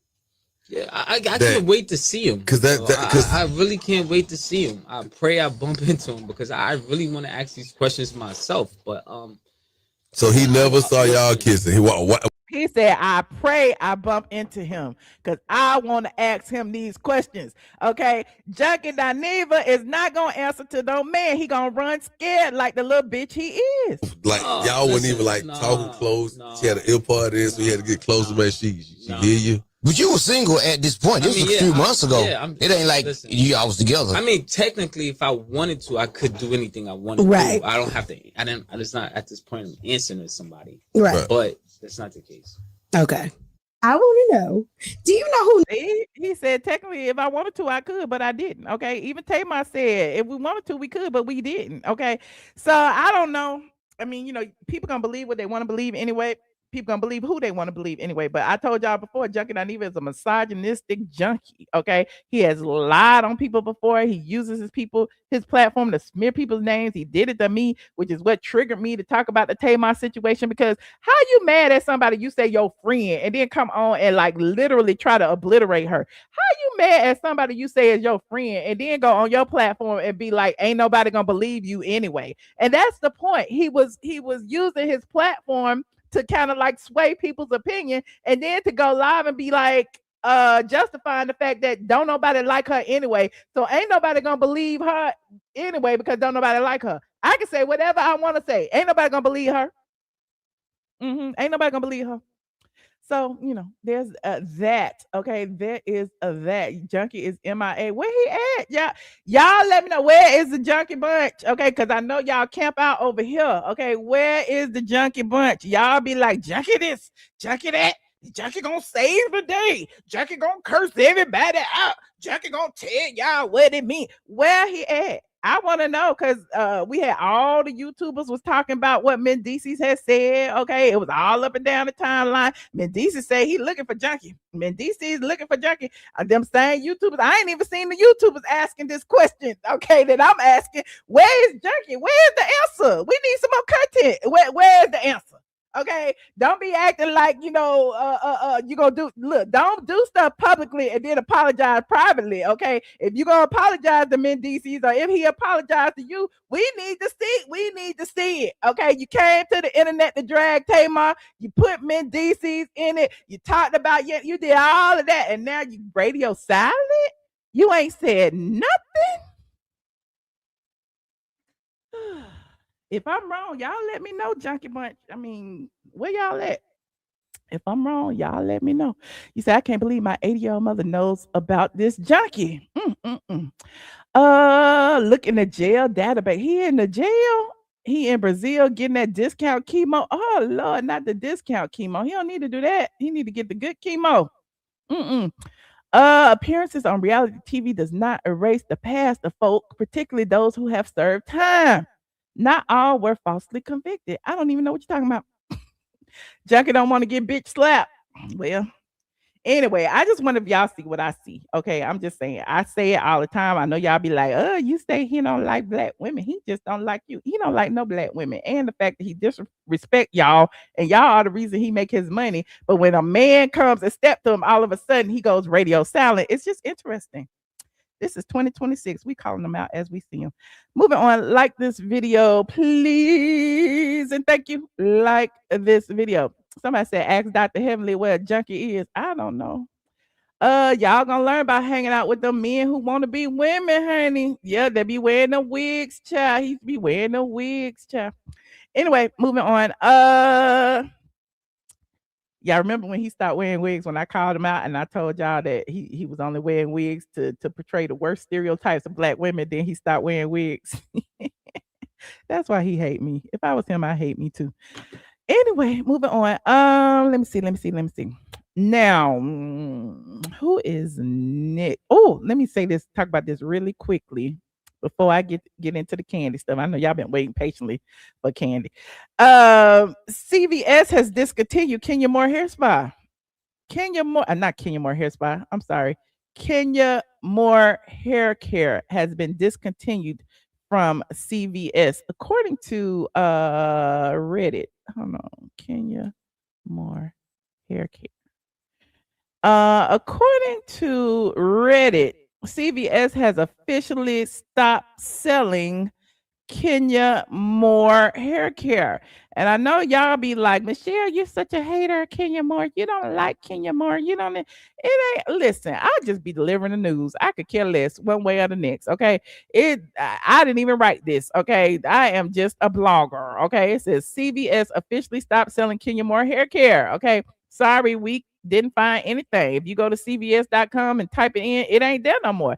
It says search Kenya Moore Hair Care at CVS and you won't find anything. Ken's jealousy is what caused this. I only report the news. Okay. And so the people are what they say, wow, that's crazy. Shut up. That is so stupid. And then the people twirling. Got fired from the show because you couldn't control your emotions versus a newbie. Got sued from your spa landlord for unpaid rent. Now CVS stopped selling your hair products. What a sad fall off. What is going on with Kenya Moore, y'all? What is going on? Meanwhile, she still hasn't paid rent since December of 2024, as far as I know. And her court hearing for her eviction is still on, and it will commence on January 20th. So it is coming up. Now, Kenya spent a lot of time in Dubai over the holidays. She spent a lot of time in Dubai, and then she came back. She came back wearing a red wig. Hold on. Let me go here. She came back wearing a red wig. Hold on. Like this video, please. And thank you. You said it went from clearance to non-existent. Oh, Lord, not non-existent. So here is Kenya Moore at the Kenya Moore Hair Spa wearing her red wig. Shout out to redhead Kenya Moore. Okay, at least she go there. At least she go to the hair spa to get her hair done. I guess that's the hair spa. At least she go in there. I don't know if anybody else go in there, but Kenya do. Let me see what this say. I don't want no music on here though. Let me see. Come on. Yeah, I knew it was some music. Okay. Look at Kenya getting her wig fixed. Getting the red wig on. Look at that. Y'all say Kenya don't wear wigs. That's a wig. That's a whole lace front. Because Kenya did not dye her hair. That is a whole lace front. Kenya said, I'm going to do this. I am going to do this photo shoot with this red on, honey. There it is. And so the final product was this pic right here. And let's see. Here she is right here. She said, welcome 2026, my red hot era. Can y'all see that? Y'all can't even see it. She said, welcome 2026, my red hot era, with her red wig on and her red dress in front of her red paper. Okay. And so, congratulations to Kenya Moore for making it to 2026. Like I told y'all when we first started, everybody didn't make it. And, she's here. There's always a chance for a new beginning. Who knows what may happen on the 20th when she goes in for her eviction hearing. Who knows? Kenya may have, juggled up some more money while she was in Dubai. Okay, look, she might have got her breast done and everything else. She done got something done while she was over there, because she been promoting all kind of cosmetic procedures and stuff. I don't know what's going on with Kenya, but there she is. Okay, she spent a lot of time in Dubai, and now she back. And now she is back. I'm looking at all her stuff. Let me see what this is. This Kenya. Okay, that's Kenya again. Okay. Okay, shout out to Kenya. Okay, shout out to Kenya. Moving on, like this video, please, and thank you. Oh, did I play it again? Let me see. I'm gonna play my my street interview one more time for y'all, so y'all can get into my street interview where I asked about Kenya Moore Hair Spa. Like this video, please. Thank you. Like this video. You said I wanted red or ginger back, but baby, we in the black, blue, and navy hair. Yeah, I'm black right now, but I ain't gonna lie, I kind of miss my blonde hair. Okay, I was really into the blondes. Okay. But here is my street interview where I purported to ask about Kenya Moore Hair Spa being pulled. Hold I on. feel about Kenya Moore hair care being discontinued from CVS. Wait, it's off the shelves for real? It's crazy. I use that edge control. Is this a step back or a pivot for her? Pivot. CVS wasn't giving her space, and she can. I feel about Kenya Moore hair care. So, allegedly she's gone from Sally's too. Okay, let me go to Sally's. Sally's Beauty Supply. Let me go to Kenya Moore hair care. Kenya. Let me see. Kenya Moore. Okay, it's on sale. It's on sale. It's ooh, child. It ain't gonna be at Sally's in a minute. Here it is at Sally's. It is 50% off or more. I think that might be more than 50%. That's like 75. It's say 40%. 6 plus 6 is 12, 13. I guess it's 40% off. Okay. So there are Kenya Moore's products that are available still at Sally's, and they are on clearance. So once they gone, they gone. So go on over there and pick up the last few items of Kenya Moore hair care stuff. And yeah, support your girl. She need it now more than ever. Yes, free promo. Support your girl. Support Kenya Moore. Team 12, where y'all at? Y'all should have been supporting her. Okay. Moving on, like this video, please, and thank you. Like this video. Next up, we have Kandi Burruss and Todd Tucker's divorce drama. Now, there has been some new filings since we last discussed it. You may recall, let me give you a recap really quickly. Hold on. You may recall that Kandi filed for divorce and she was hoping that the prenup would be enforced. Todd responded and said that he signed under duress and that he hoped that, the prenup would not be enforced. Kandi went back and filed an amended complaint, basically saying that, she hopes the judge honors everything and she wants Bravo to show unaired footage of what happened. Okay. On her wedding special. Okay. Because Todd referenced the wedding special in his with Randy Kessler. Meanwhile, Kandi has filed even more documents, and I have to be very transparent with you and let you know that I didn't even read them before I came here today because my squad just told me about them. She wasn't originally on the agenda. So we are going to review court documents. Yay! At midnight. At 12:30, we are going to review court documents. Let me see which one was filed first. This is Todd's answer. This is Todd's response. Both of these were filed on 1/5/26. And this is Kandi's petition for motion. Okay. So Todd filed these two first. Child, this a lot, child. It's not that many pages. It's 8 pages. Let me see what he asking for, child. We gonna look at it. Like this video as y'all come in here. Like this video. This is all about Kandi and Todd. And we love us some divorce documents. Let me see which one is first. Was this one? That's the answer and counterclaim to petitioner's amended petition. Okay, let's go with this one first. And then I'm going to put up that like that and that like. Let me put me over here like this. Okay. Yes, like this video. It's 2,000 of y'all in here on a Saturday night with me reading divorce documents. Y'all ain't got nothing else to do. Shout out to y'all. I appreciate it. So we are in, that's the child support. Where is the one okay, that's the one. Okay. This is the answer. This is Todd's answer and counterclaim to petitioner's amended petition. So our last live stream, if you recall, I read Kandi's amended petition. If you want to follow up, go over to the Kandi Burruss playlist and you can go and catch up there, or you can stay here and I'm just gonna continue because I'm not gonna recap all these damn court documents. Okay. But here is Todd's answer to Kandi's amended petition. Now, as you recall, the first petition was pretty much cut and dry, saying she had a prenup. Todd responded to that and said that the prenup is questionable and he signed under duress.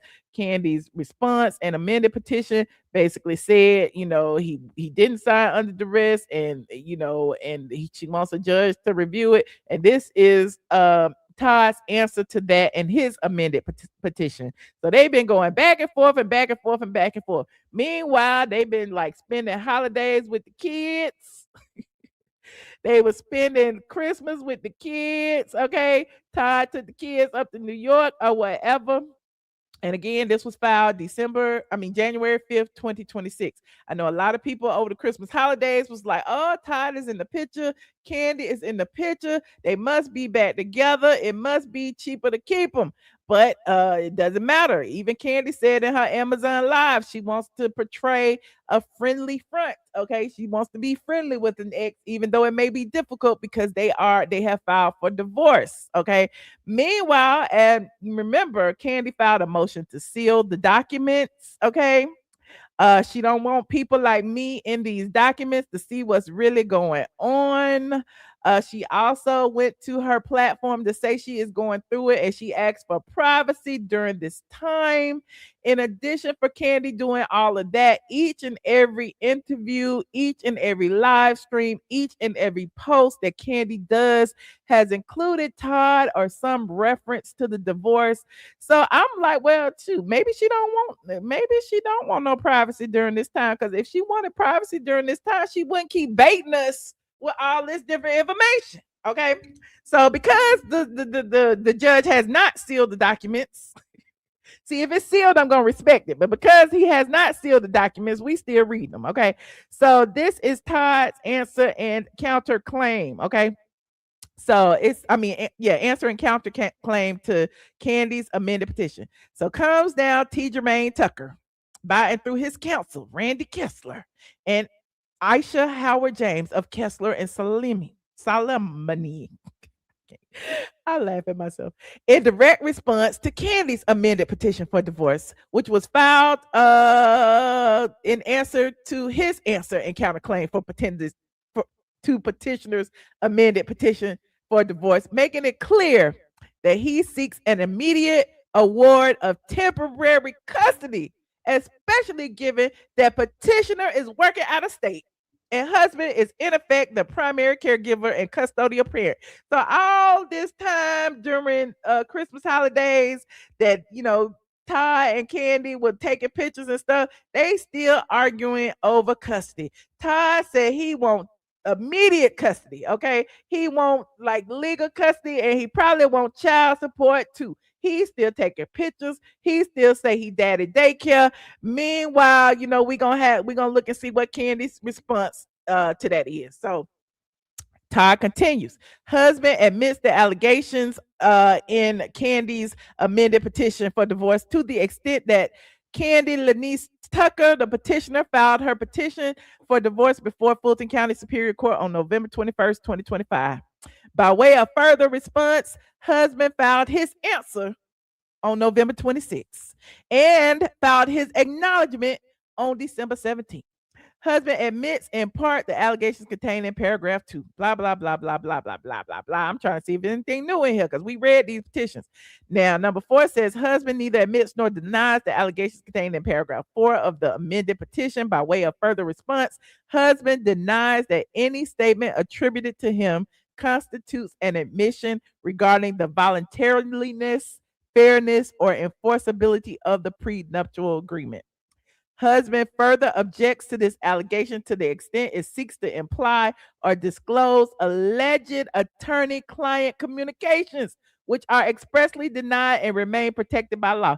I believe in Kandi's petition, she was saying something about, Randy Kessler agreed that he could sign it without him being there or something. And so he is objecting to that. And I'm just making assumptions. I hope I'm right. Okay. The views, opinions that are expressed over here are mine. Okay. I am not an attorney. Okay. I'm just reading the legal documents. Now, it also says, husband admits in part the allegations contained in paragraph 6 of the amended petition to the extent that both parties have had professional obligations and at times required travel. By way of further response, husband denies that the remaining allegations accurately reflect the parties' professional obligations, shared decision-making, contributions, or parenting arrangements during the marriage. So Kandi was saying that, she had a nanny and that, they was traveling and Todd don't do what he says he was doing. And so Todd is basically saying that, that's not true. We both had professional obligations and we shared, the decision-making, blah, blah, blah, blah, blah, blah, blah, blah. Now, in 7, it says the allegations contained in 7 of the petition require no response as it contains petitioner's request for relief. To the extent that a response is required, husband denies that it is in the best interest of the minor children for petitioner to be awarded primary physical custody of the minor children, and further states husband should be awarded temporary and permanent primary physical custody of the children. Ty is he ain't playing fair. Ty said he want the kids. Okay, he want permanent primary physical custody. He wants temporary and permanent. Okay. In 8, it says the allegations contained in paragraph 8 of the amended petition require no response from husband as it contains the petitioner's request for release to the extent that a response is required. Husband admits in part that it is in the best interest of the minor children for the parties to be awarded joint legal custody, and further states he should be awarded temporary and permanent legal custody of the parties' children, as well as final decision-making authority. Ty is playing hard. Ty is saying he wants to be the king. Okay, he wants all decisions to go through him. If they can't agree, then he needs to be the person who makes the final decision. Okay. Wherefore, husband prays that any answers for relief enumerated in the amended petition be denied to the extent they conflict with the relief sought by husband. Okay. So basically, they both arguing for 2 different things. Kandi say she want the kids. He say he want the kids and he want support. Kandi say she wants the judge to decide on that. He's saying that no, he don't want the judge to decide on it. He want it. Okay. In the counterclaim, it says, comes now T. Jermaine Tucker responded by and through his undersigned counsel and files his counterclaim for divorce and other relief respectfully showing the court as follows. Husband is and blah, blah, blah, blah, blah. We know he's a resident of Fulton County. It says the parties were lawfully married on or about April 4th, 2014, and are currently living in a bona fide state of separation. Now, that does not mean that Todd ain't living in the house. Okay, that means that Kandi ain't in this state and Todd still is. Okay, allegedly. It says there are 2 minor children born at issue of this marriage. A. Tucker, a male child born in 2016, and B. Tucker, a female child born in 2019. Okay, husband shows that he should be awarded temporary and permanent legal custody of the children, as well as final decision-making authority. Husband shows that he should be awarded temporary and permanent primary physical custody of the children. In the event the parties are unable to resolve all issues privately, the court should determine all matters related to the minor children. So it also says, in accordance with OCGA 19969, husband shows the following. The minor children have resided with both parents at the marital residence since birth. Husband has not participated as a party or witness in any other capacity in any other litigation concerning custody of the parties' minor children in this or in any other state.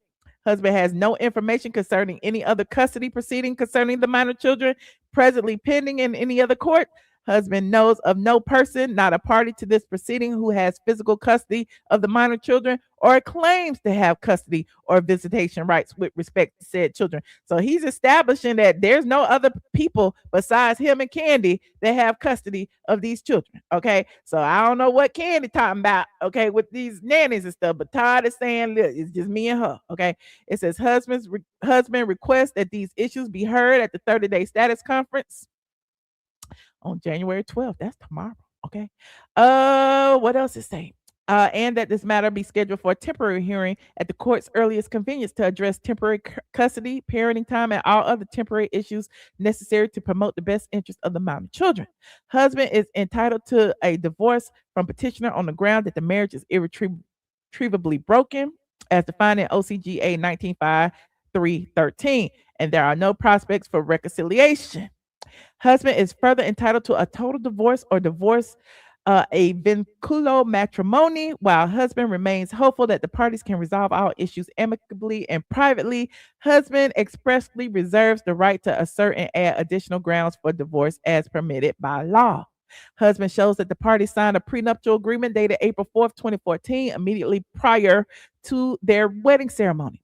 Petitioner's counsel at the time was fully aware that husband was represented by the undersigned and had been actively communicating with his attorney regarding the terms of a potential prenuptial agreement. Looks like Randy is doubling down, setting the grounds, basically saying, look, he signed it right before they got married, okay? And they knew he had an attorney and I wasn't there. It said, despite that knowledge, petitioner's counsel presented the final agreement to husband for signature immediately before the wedding ceremony without any notice to or consultation with the undersigned counsel, who had been significantly engaged in the negotiation process.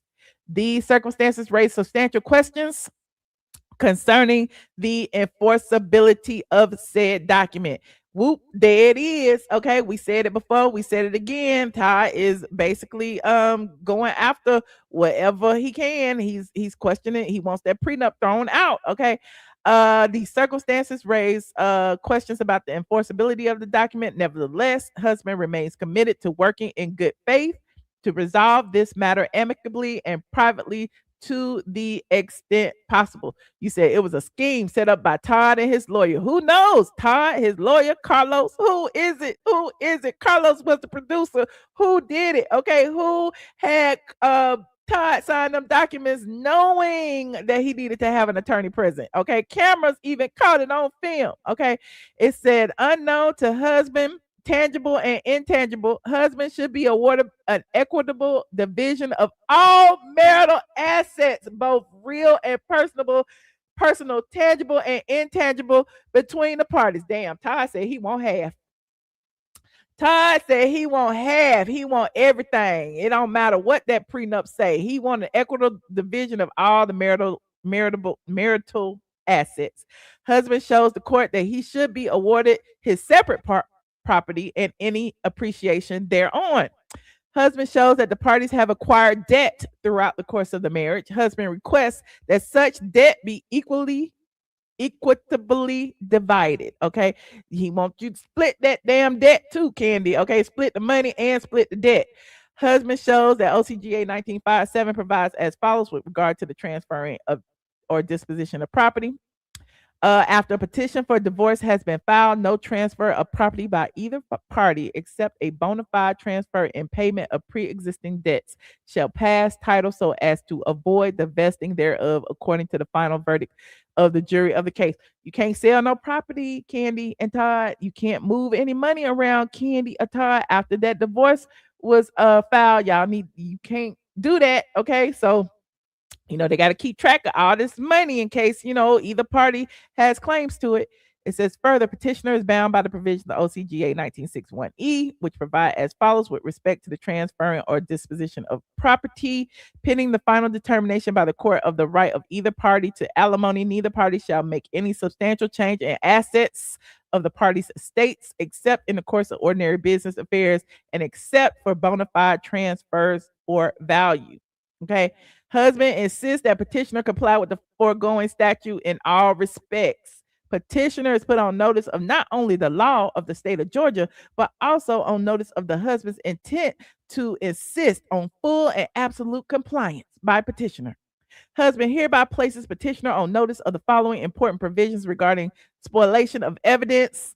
As you know, he's basically saying you can't transfer anything and you can't destroy anything. Any type of evidence that they're looking for, By this notice, you are hereby given notice not to destroy, conceal, or alter any video, audio, paper, or electronic files or other data in connection with this pending litigation, including but not limited to any of the following items that are either presently in your possession or control, or which may come into your possession while this case is ongoing. Financial records or statements, income records, tax records, expense records, recordings, or evidence reflecting relevant conduct by either party. Like, it's a long list of things you can't do nothing with, okay? Don't be deleting nothing off your phone. Don't do it. Don't do it. Don't be deleting no Instagram posts. Don't do it. Don't do it. Don't delete anything. Okay. You are further notified that a failure to comply with this notice may result in sanctions. Okay. For any destruction or failures to preserve any such evidence, including without limitation, adverse inferences against you at trial. Blah, blah, blah, blah, blah, blah, blah. Husband is hopeful the parties will reach an agreement settling all issues pending between them. However, if such an agreement cannot be reached, husband reserves the right to amend this counterclaim. Husband requests that the court incorporate any settlement agreement entered by the parties into a final judgment and decree of divorce. Wherefore, husband respectfully requests that a rule necessary issue requiring petitioner to show cause why the temporary relief requested in husband's answer and counterclaim for divorce and other relief, and husband's answer and counterclaim to petitioner's amended petition for divorce should not be granted. And also scheduling in this matter to be heard at the 30-day status conference on January 12th. That's a typo, 206. He meant 2026. Okay, that is Monday. Or that the court schedule a temporary hearing at the court's earliest convenience. That he be granted a total divorce from petitioner upon legal principles.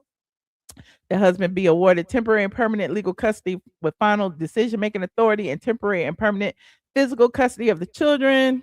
That the court determine all matters related to the minor children in accordance with OCGA 1993 and 19615. The husband be awarded an equitable division of the marital property, to be awarded his separate non-marital property and all appreciation thereon, and that the parties equally divide all marital debt. The husband be entitled to all additional relief, including alimony, and child support in the event that the prenuptial agreement is not enforced. So if the prenuptial agreement is not enforced, Kandi gonna be paying alimony and child support to Todd. OMG. It says that the court incorporate any settlement agreement entered into by the parties into any final judgment and decree of divorce, and that the husband be awarded such other and further relief as this court deems just. Okay, hold on, we got some more. We got two more documents. Which one was that I just read? I don't even know. Hold on, which one was this? This one was, yeah, that was this one. That was the answer and response. Okay, now I'm gonna do this one, which is the husband's response and objection to petitioner's motion for confidentiality. Ooh, Todd said he don't want these documents sealed. Todd said he don't want these documents sealed. Okay, Todd said, I don't want it. I don't want them sealed. Let everybody know. Ooh, this messy. Hold on, what was I? This messy. Okay. You said, Kandi stressed out. She's cheap. Ooh, child. It says husband's response and objection to petitioner's motion for confidentiality order and motion to seal and brief in support thereof. Child, it's 6 pages. We're going to look at it. Todd said, don't be shutting. We going to, It says, comes now, responded T. Jermaine Tucker, blah, blah, blah, blah, blah. This is his response and objection to petitioner's motion for confidentiality order and motion to seal and brief in support thereof, and respectfully showing this court that petitioner, while having filed a motion for confidentiality and to seal, seeking extraordinary relief, petitioner has incessantly discussed the instant divorce with various media outlets. Ooh, check, I made myself big for this. Ooh, Todd, you got down on that. Todd got down on that because I said that earlier today. I said, how is Kandi asking for a motion to seal? How is Kandi saying that she wants privacy when she continues talking about it everywhere? She's done interviews. She's went on Amazon Live. She's posting Instagram posts, everything. Oh, child, that ain't Petty Todd. It's a G, honey.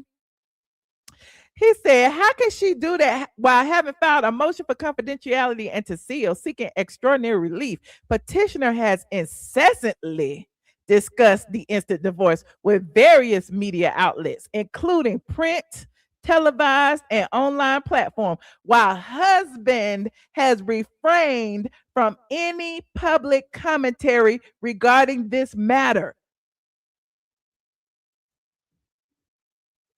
Todd, you got down on that, Todd. I mean, look, I know y'all think that I hate Kandi, but he ain't wrong. He ain't wrong. Okay, I said it the other day. Todd has not said that. Todd posted little pictures. Todd be like, "Daddy daycare this, Daddy daycare that," and here go Kandi. Okay, here go Kandi with the whole, "Look at me and Todd, we still friends. I'm sad. I'm going through a lot. Have y'all seen me?" Hold on. We're gonna finish reading. It says petitioner Kayla Tucker fails to state a claim upon which relief can be granted. Okay. Petitioner fails to allege any appropriate basis for sealing the record. Okay. It says in response to the specifically enumerated paragraphs in petitioner's motion for confidentiality order and motion to seal, husband shows the following. Husband admits the allegations, blah, blah, blah, blah, blah. Here's the issue. This is strategy. Okay. This is just my personal opinion, but this is strategy because if Todd knows that keeping this open is exposing Kandi to whatever it is that she's trying for us not to see, it's likely that she is likely to come forward and agree to some type of settlement or mediation, okay, quickly, okay, because she don't want to keep going back and forth. She don't want to chance the fact that Todd may inadvertently put something in this order that, you know, exposes her that she ain't got as much money as she says she does, or that, you know, they was doing some other stuff that is non-conventional. She's not going to chance that. So to protect her image, I'm thinking that Randy or whoever, this is a legal strategy to get her to settle up quick. Okay. Deli Peach Housewife said, yep, very strategic. Okay. He said Todd's lawyer is the shit. You notice the same lawyer that represented Porsha against Simon, got Porsha still in that man's house. Okay. So, I mean, you know, you got to give him his credit where it's due. It says the motion does not require a response from husband as it contains petitioner's prayers for relief to the extent that a response is required. Husband states that while he recognizes the importance of protecting the minor children and is not adverse to redacting the home addresses of the parties' addresses are a matter of public record and may be found by looking at the recorded deeds filed with the Fulton County Clerk of Superior Court, as well as visit the Georgia Superior Court Clerk's Cooperative Authority. Furthermore, the parties' financial disclosures have no effect on the best interest of the minor children and are not filed in the court record in any event. Rather, only a certificate reflecting that such disclosures have been exchanged is filed, which does not contain confidential financial details. So Kandi was trying to get them finances under lock and seal, and Todd said it ain't even in they can't even see what they are. Okay, that's what Todd's attorney said. Even though we've exchanged them amongst each other, they are not in the court records. Okay, it says the relief requested by petitioner is overbroad and unsupported by law to the extent it seeks to render categories of information confidential or restrict public access to the record, not out of concern for physical safety or best interest of the children. Ooh, clock that T. Radiant said what? He said they didn't seal Drew or Kenya's. Child, have we even seen Kenya's? Is there a Kenya divorce? When you get a divorce, they don't get into your bedroom activities, right? I mean, they they might. It just depends on what you file. Remember, Simon was playing dirty, and he put in there that Porsha was sleeping with Dennis and Future and Mingley. So it just depends. So she doesn't have any control over what Todd and or his attorney puts in their legal documents. So of course she will want them sealed because you never know what may come out inadvertently. The same way Porsha did Simon. Porsha put that, Simon was worth $300 million. And because he was worth so much money, he could abuse the system by continuing to use his vast wealth to harass me through the courts. And so, of course, Simon may not have wanted everybody to know that's what he was worth. Or, she put it in there for a reason. So, there's different things that, like I said, it's strategy. Daily Peach said, I do feel bad for Kandi because I don't think she saw this coming. Maybe she did. Maybe she didn't. I don't know. But she should have. It says paragraph 3 of the motion does not require a response from husband as it contains petitioner's prayers for relief to the extent that a response is required. Husband states that petitioner's prayers for relief should be denied in their entirety. By way of further response, petitioner's assertion is contradicted by her own conduct. Since the date Kandi filed for divorce, petitioner, i.e. Kandi, has engaged in a public press tour, included making statements directly and through her agents to multiple media outlets. Y'all remember when People Magazine said somebody close to Kandi said that Todd was talking to a woman? Don Juan or Mama Joyce called them up, okay? And that's the only reason they went with it, because it was somebody who was in Kandi's immediate circle. They're not just gonna run with a story unless they know for a fact that this is a Kandi authorized spokesperson. And Todd knows that. It also says making statements directly and through her agents to multiple media outlets, and has continued to publicize the existence and substance of this litigation on social media and in the press. Now, y'all know Kandi just said on her Amazon Live, she was talking about, still being friends, even though they going through a divorce. Okay. So that's Kandi still talking about the divorce. It says, having voluntarily placed the proceedings into the public domain, petitioner, i.e. Kandi, cannot now credibly claim that sealing the case is necessary to protect the integrity of the proceedings or the best interest of the minor children. Rather, the requested relief appears aimed at selectively restricting public access in order to control the narrative of a dispute that petitioner herself has chosen to remain. This is like a soap opera. Okay. Randy Kessler or whoever wrote this said that she trying to control the narrative of a dispute that she herself has chosen to make public. It's all your fault, Kandi. You the one who did this in the first place, okay? It says the court should not permit confidentiality to be used as a strategic tool to manage public perception, particularly where less restrictive measures such as targeted redaction are available and sufficient. Okay, basically, we can block out our names and phone number. I mean, we already using our initials, Kayla Niece and T Germain. So I mean, there are things that we could do to be private, even though it didn't work. Okay. It says, paragraph 4, the motion does not require a response from a husband as it contains petitioner's prayers for relief to the extent that a response is required. Husband states that petitioner's prayers for relief should be denied. Todd does not want this to be sealed. Okay. Paragraph 5 of the motion does not require a response, but to the extent that it does, husband states that petitioner's prayers for relief should be denied in their entirety. Additionally, husband shows that petitioner fails to demonstrate why the record in this case, unlike the record in other divorce cases in Georgia, should be sealed. Okay. Like, how you gonna say this should be sealed, but everybody else's divorce is public? Okay. In further response, husband shows that the only substantive filings in the case are a complaint for divorce, answer and counterclaim for divorce, amended petition for divorce, answer and counterclaim to amended petition, petitioner's motion for confidentiality order and motion to seal, and instant response and objection to petitioner's motion for confidentiality order and motion to seal. So basically, you know, Todd got you on this one, Kandi. It says, moreover, petitioner fails to present any factual basis demonstrating how the purported need for privacy in this case differs from the thousands of other domestic cases filed in which similar information is a matter of public record. To husband, it seems that petitioner, without basis or justification, seeks to use the party's status as public figures to secure benefits not routinely afforded to other litigants or the general public. Oh, you better work, Todd. You better work, Randy Kessler. Yes, Lanice and Jermaine. Okay. These better play chess, not checkers. Okay. Todd said, nope, but not. I don't know what the judge is gonna say, but Todd saying he don't want it sealed.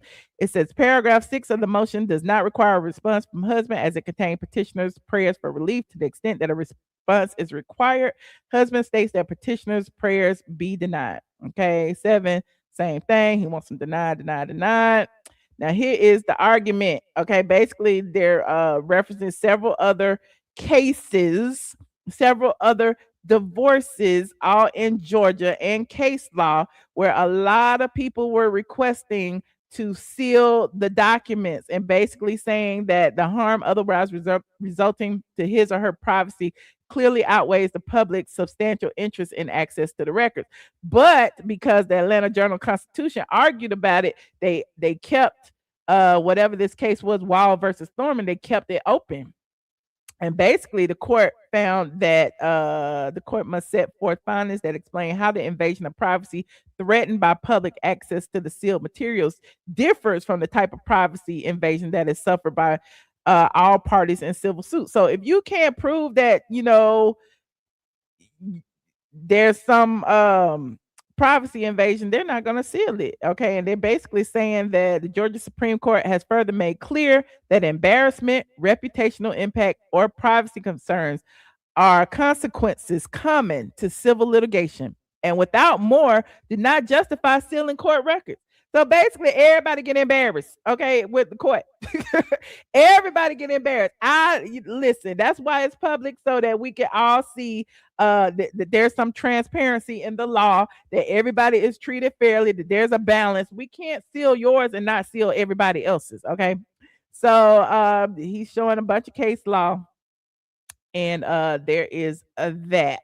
So basically, they're asking, respectfully submitted on the 5th day of January, that the court does not seal this case. Ooh, I feel like I've been talking for a long time, and I have. Okay. We have one more legal document, but before I do that, I'm gonna talk about this picture that Todd posted earlier today that y'all kept tagging me in. Todd posted a picture, another daddy daycare picture of him and Ace and Blaze, and Mama Joyce was in the back, honey. Mama Joyce's whole face was in the back. Hold on, did I have a screenshot of it? Hold on, let me see. Like this video, please, and thank you. Like this video. Thought I had put it in, but I didn't. Let me pull it up. Todd Tucker. Todd said, I am ready for war. Okay, so Todd posted this image today. And in this image, it says so much. Okay. Y'all know Mama Joyce said it was a scheme. Mama Joyce or Unbirth, one of them, said it was a scheme set up by Todd. And in this picture, okay, Mama Joyce is staring, death stare at Todd. Okay. And hold on, because you know I gotta zoom it in, child. I live for it. I live for the mess. Todd said all of these pictures of this happy family, Kandi keep forcing me to post. I'm gonna post the real, honey. And so he posted this image. Look, where it go? Bam, bam, bam, bam, bam. Like this video, please, and thank you. Like this video. He posted this image, and when you zoom it in and look at Mama Joyce's eyes, child. Will you Mama Joyce says she is not playing. Mama Joyce may be hiring a hitman. I don't know. It's Mama Joyce's face is like, Todd, like, I gotta post this picture. I'm in danger. Like, I don't know, honey. It's just giving like protect Todd, okay? Todd, like, I don't know what's going on. Everywhere I go, everywhere I turn, Mama Joyce is right behind me. Okay, that's what it's giving me. Okay, that I don't know where they at, but Mama Joyce is back there. We need to see the next picture when when it's all three of them. Maybe Kandi is forcing Mama Joyce to be with Todd. Maybe Kandi is forcing Mama Joyce to stay in the house. It's a whole lot that we don't know about what's going on over there. And Todd is up here showing y'all something. He said, Mama Joyce, that wig ain't doing what you think it is, okay? That Mama Joyce gonna do some voodoo. Well, meanwhile, okay, we got Kandi's next response. Chat, we got so much.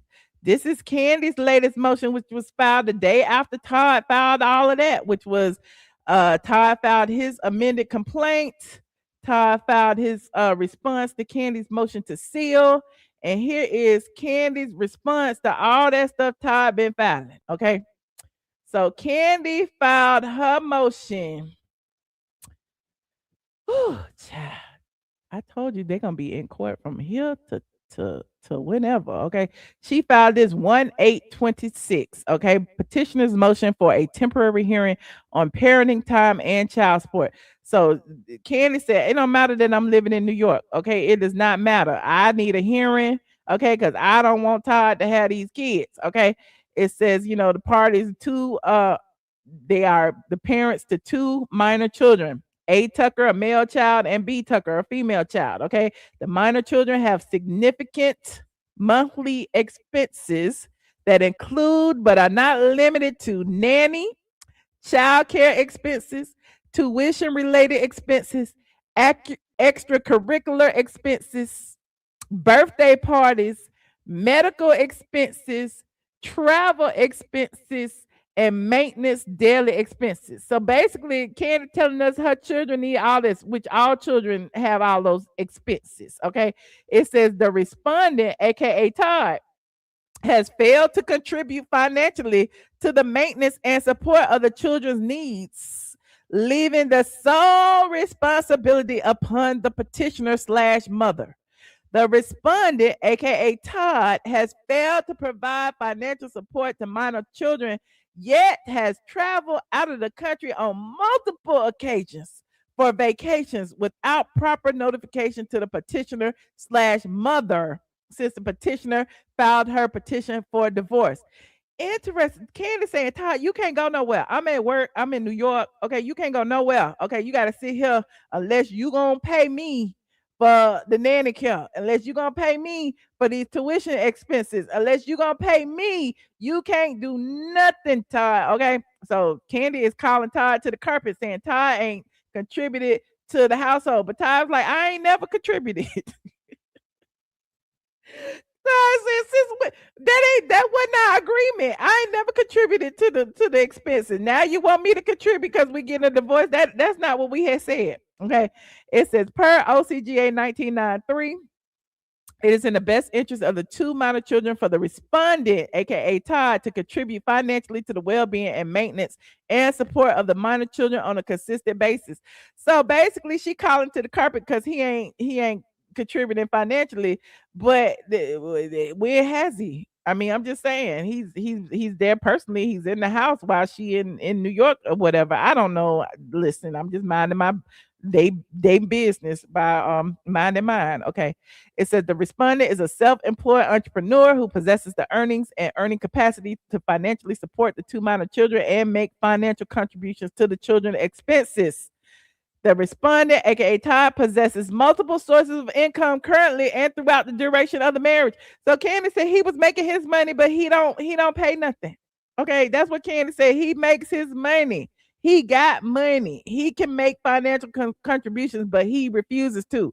The respondent does not pay mortgage or expenses to the marital residence.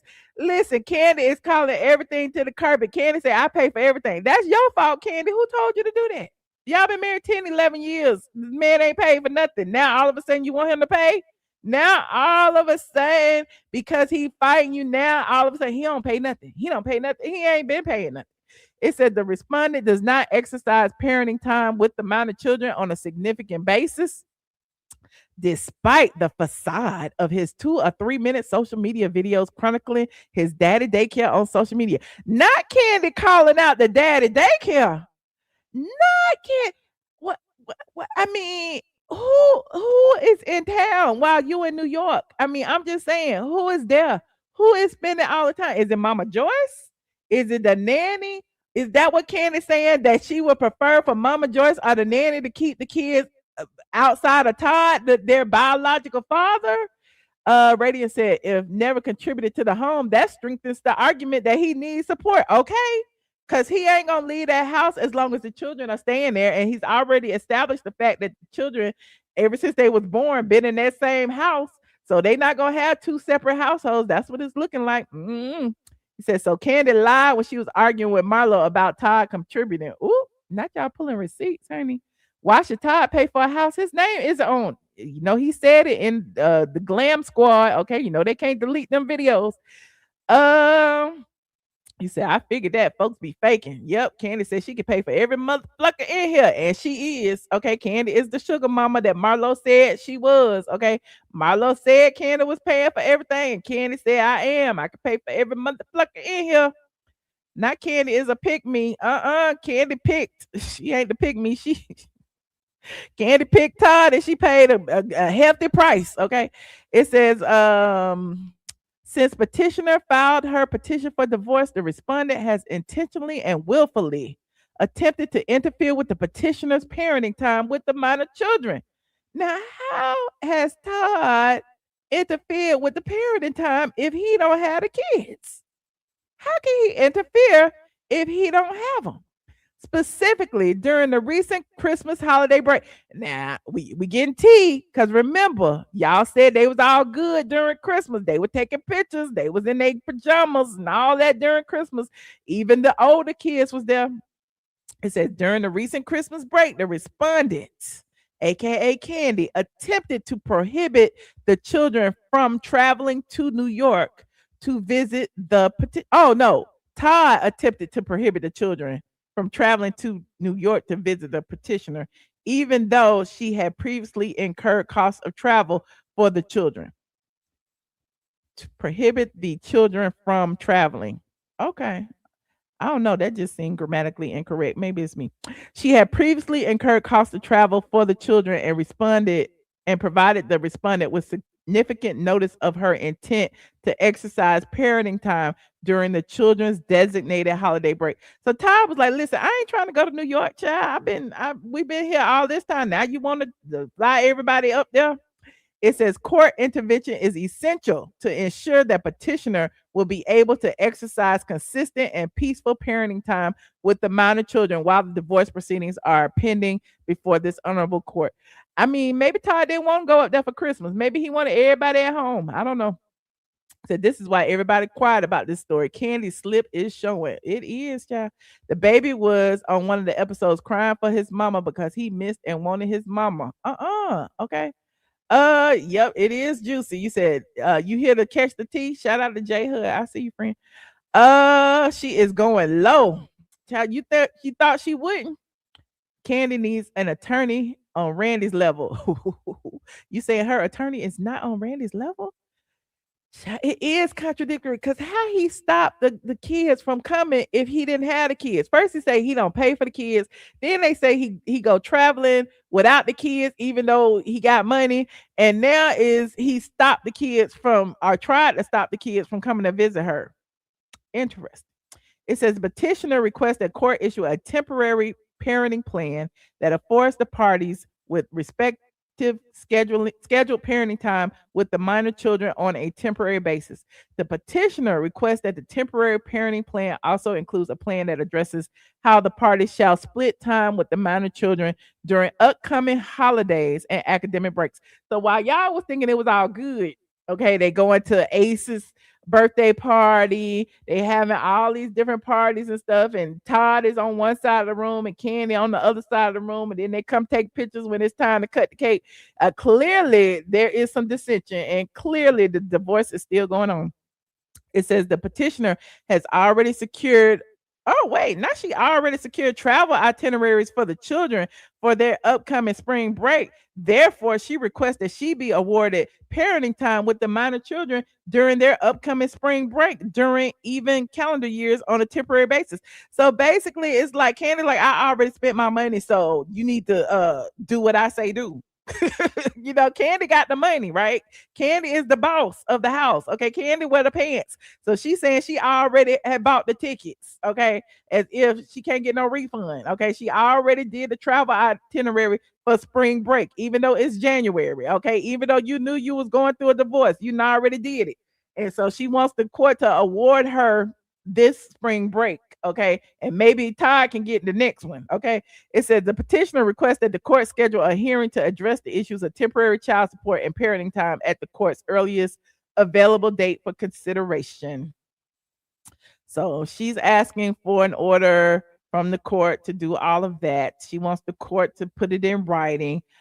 She also wants an order directing that Todd pay child support. That's interesting. How he gonna pay child support when you won't even let the man work? She want to order directing respondent to pay child support and share in the expenses for the minor children on a temporary basis. How you gonna do that when the children with him?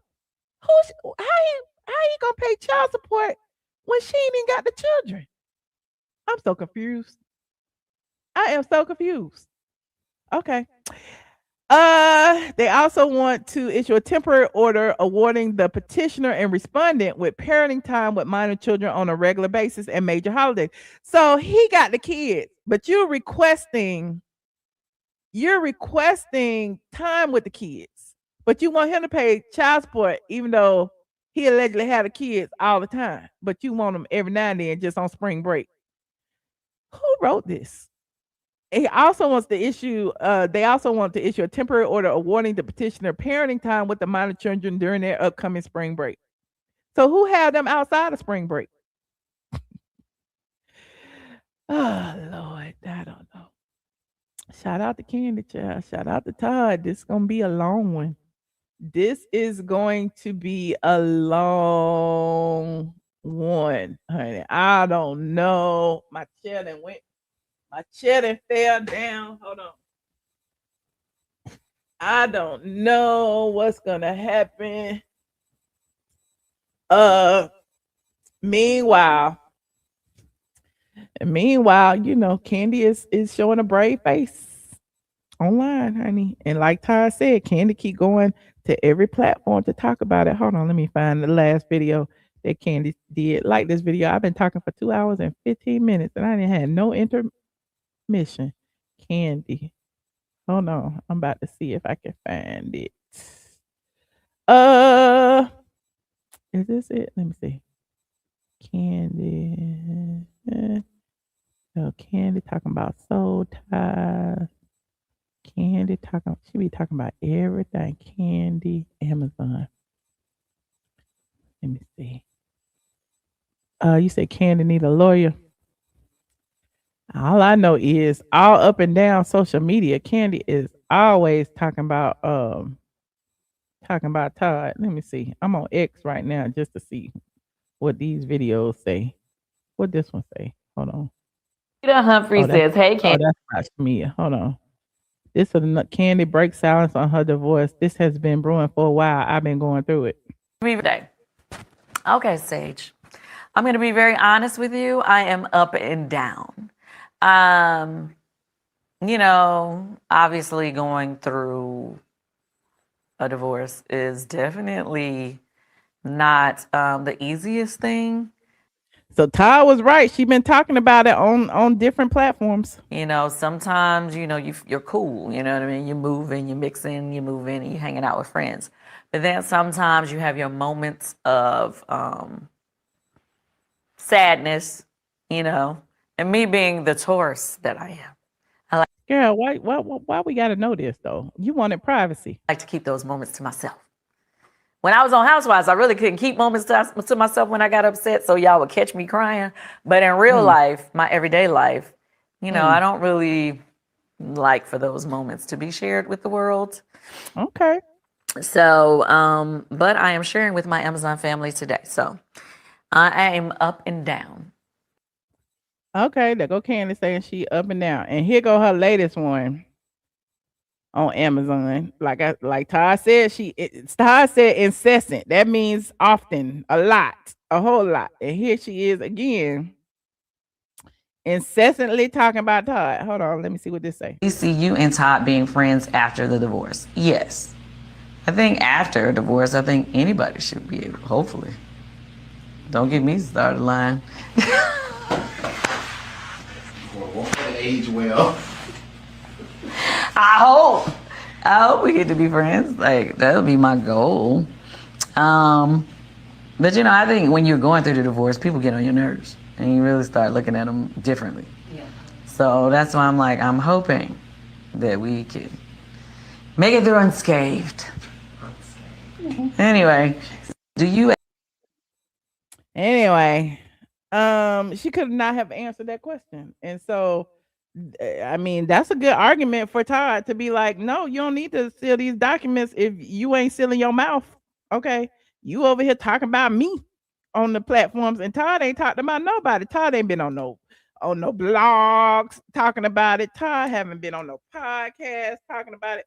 Todd didn't go live talk about no divorce. Todd ain't did nothing. Okay. So I don't know, Kandi. This strategy you doing right now ain't working. You need to do another one. Try it. Start over again. Okay. You said if Kandi was getting paid, she share with the world. But if Kandi was getting paid, she share with the world. But she's sharing with the world. Okay. You say you're not on the Housewives no more, so you don't have no reason to talk about your relationship problems. But you talking about your relationship problems. Okay. It's interesting. Okay. But anyway. Moving on. I'm sure we will continue deep diving into Kandi and Todd's divorce documents from here to Timbuktu, child. We'll see what the latest. I guess they go to court Monday, so we shall see what happens Monday, unless they move it or something. So we'll see what the outcome of that is. And yeah, anything else we have to talk about before we go? Let me see what y'all saying in this chat.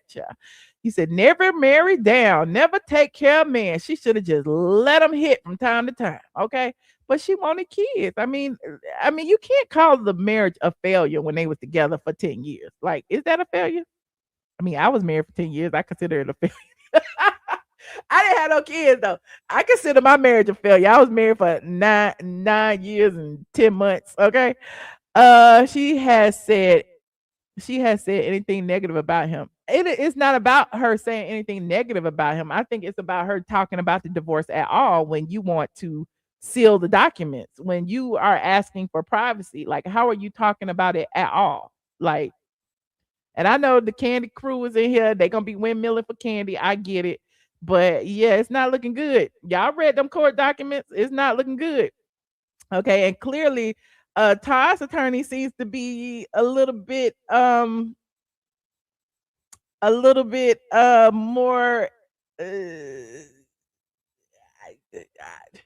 I'm trying not to like say the wrong word, but he seems to be a little bit I'm just gonna a simple word, a little bit better.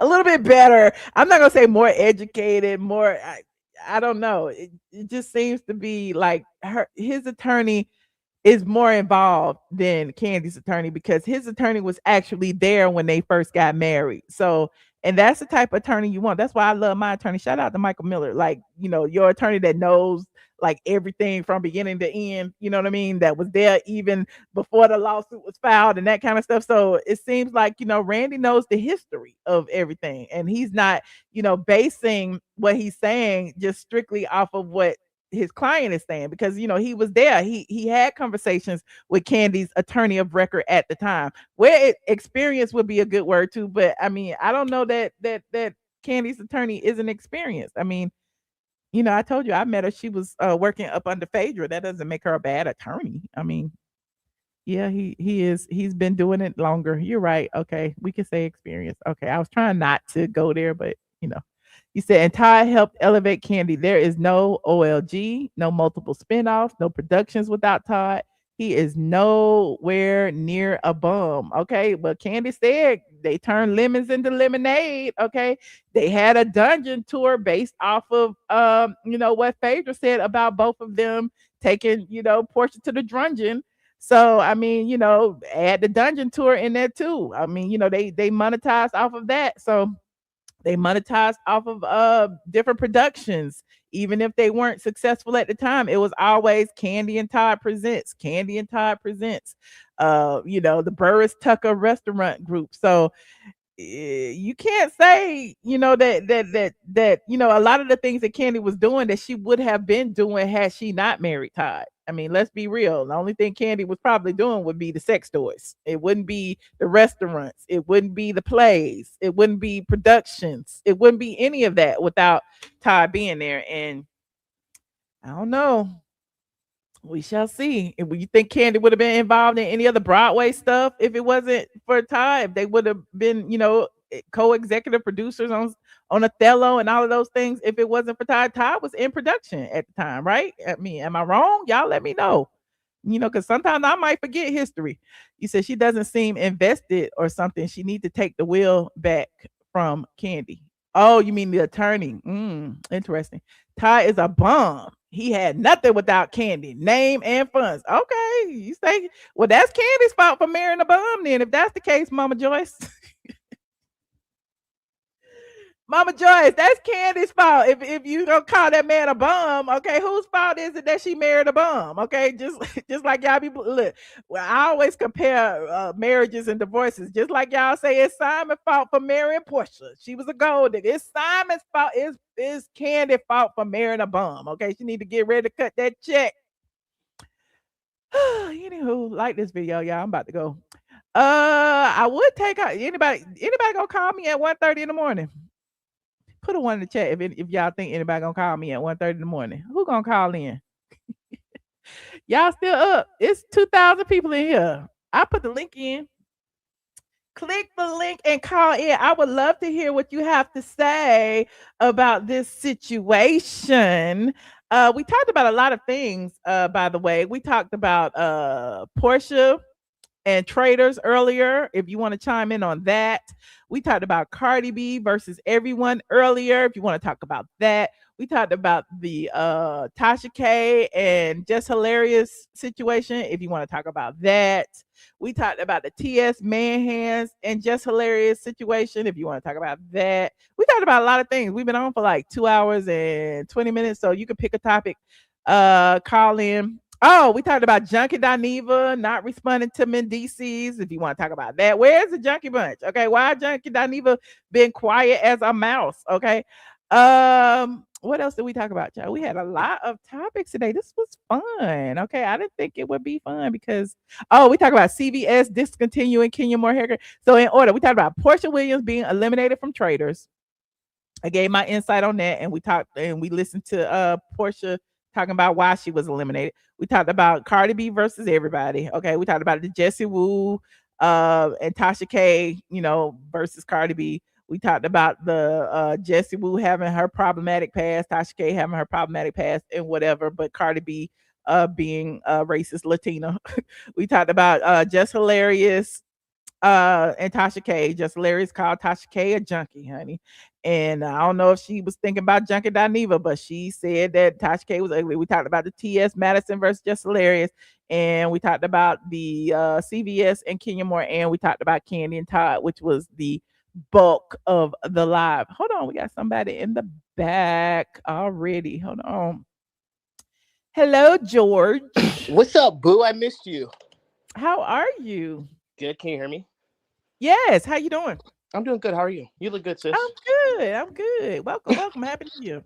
Happy New Year's. Hey, I just had something quick to say. Okay. It's in reference to the Porsha situation on Traitors. Okay. You were right. Like, I mean, I think you had said that the setup was Porsha bringing up the conversations to Michael Rappaport in front of the group.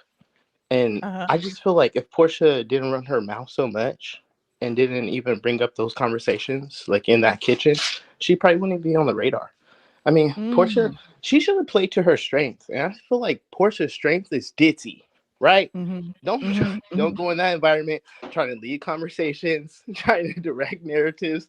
I just feel like she talked way too much. And I really like Candace's approach to the show. I just wonder what you thought about that. Yeah, I agree, because when she did that, it was given to me, it was given like, you know, housewife confrontation kind of stuff. You know what I mean? Like, you do that with people you know, and you do that for, you know, just a moment, like, you know, like they say on the Housewives. But Porsha doing that was stupid. It was like, if Candace told her that and they supposed to be in an alliance, a sisterhood or whatever, it was no reason for her to take that to the group and be like, well, someone told me that it's you like she had was actually said trying to the throw point of the Candace game under was, the bus. now that you have that information, keep your eye on him. That's you know what I'm saying? Yeah, exactly. But you know what, I wanted to ask you, what do you think about, because like Porsha, you know, I follow Instagram, so she's like posting on her stories the interviews that she's been conducting, and in her interviews she's blaming like Lisa Rinna, she's blaming like Candace. She hasn't brought up Ron, who threw her under the bus in that round table. Why are you blaming the women?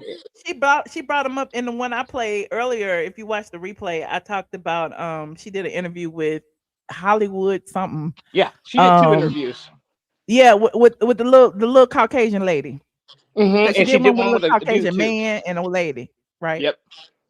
So the one she did with the lady, I played a little bit of that, and she was talking about Lisa Rinna and how she feel like Lisa would have ran over anybody. She talked about Candace. She also talked about Michael Rappaport, and she said that comedian guy. She wouldn't say his name, because I even said earlier in this live, like, why she say everybody's name but his? Like, I guess she felt the way about him for calling her out and getting her eliminated. But then again, I think Porsha may have wanted to leave early.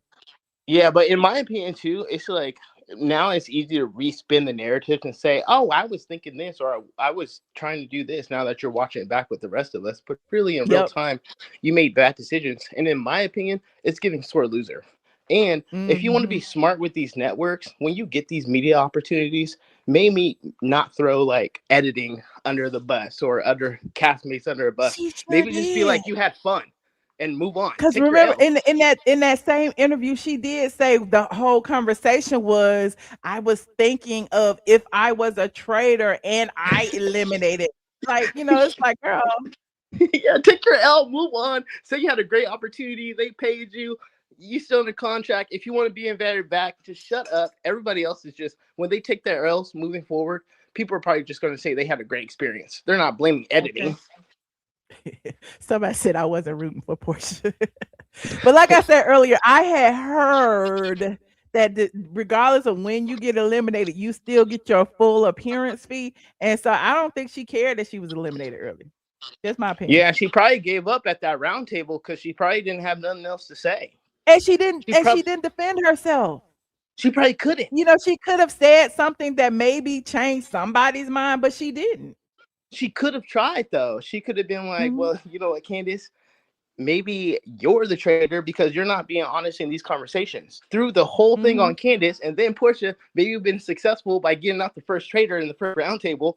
But she wasn't going to do that, remember, because according to her interview, she made it seem like, you know, the Housewives is a sisterhood and she would never throw but who's bringing anybody under the Housewives bus. narratives into a game? Like, come on, you want to win. And she was acting like Lisa shouldn't have even voted for her. Like, girl. Yeah, put King on the show. I was joking. Put you on the show. Hey, you should audition. You'll be good. You'll make it to the last episode. I might. I don't know if I would make it. The AI Michelle can go on there. The real Michelle can go on. No, because you would sit back, take mental notes, and then bring it up when it's necessary. You know me. I'm really gonna keep a good receipt. No, I am going dope. to keep a receipt. You always do, sis. But that's all. I didn't want to take too much of your time. But, hey, you got a spot on. You, George. Thanks for calling in. Yeah, you're the best. Thank you. So are you. Happy New Year. Happy New Year. Bye. All right. Bye. Shout out to George, honey. Shout out to George. We don't have nobody in the back, but y'all know I love me a I love me a AI moment. Okay. And I did me 2 little AI moments about house about Traitors. One of them, they made me too skinny. I know y'all be mad at me for being skinny in the AI. Why y'all mad at me for being skinny in the AI? It's AI. Get over it. Okay. So in this little clip, it's only like 10 seconds. The first one is just like a little confessional, like I'm in Traitors. Hold on, where is it? The first one is this one. Hold on, I live for AI. Hold on. This is not your grandma's reality show. I'm on the new season of The Traitors. A castle full of strangers, a pile of cash, and one of us lying through our teeth. You can't trust the smiles. You can't. Look, one of us lying through our teeth. It ain't me. Am I the traitor? Am I the traitor? And then I did this one. Hold on, where is the? And then I did this one, which is a different one.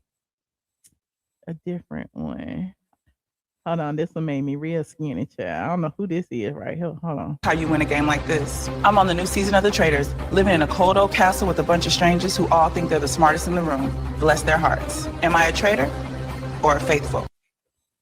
Am I a traitor or a faithful? I don't know. I think I'd be a good traitor. I wanna eliminate people. Okay. They say they can bring in they said they were gonna start letting regular people be traitors. I'm not gonna go on there, but I'm sure one of y'all need to go on there so y'all can call and give us the tea, honey. Hi, Miss Margaret Misher. They say they could you hear me? Yes, turn down close your other window or mute it. You don't see my face, do you, girl? Man, I don't see your face, but I hear it's the echo. I just came on here. I like you. I like what your commentary. But I think Kandi needs to stop and Porsha, she's a clown, so she shows herself. Other than that, you have a great day, lady. Thank you so much. Thank you for calling. Okay, then. Bye-bye. Bye. Take me now. I got you, friend. Okay. Bye-bye. Bye. I love y'all. Look at y'all calling in. What y'all doing up so late on a Saturday night? Y'all need to go to bed. Y'all need to go to bed. Charlie said they are taking applications. He said I look like who I be? I be looking like some of everybody. That's okay. It's based off of me.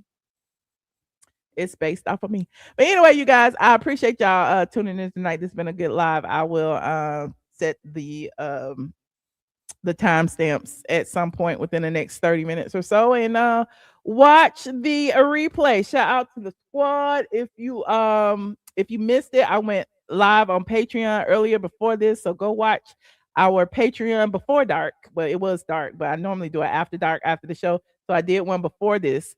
Y'all can watch it. It was about an hour long. And then if you are on Patreon, you also have access to the Discord group, and they're probably in there now in the voice channel. I don't know.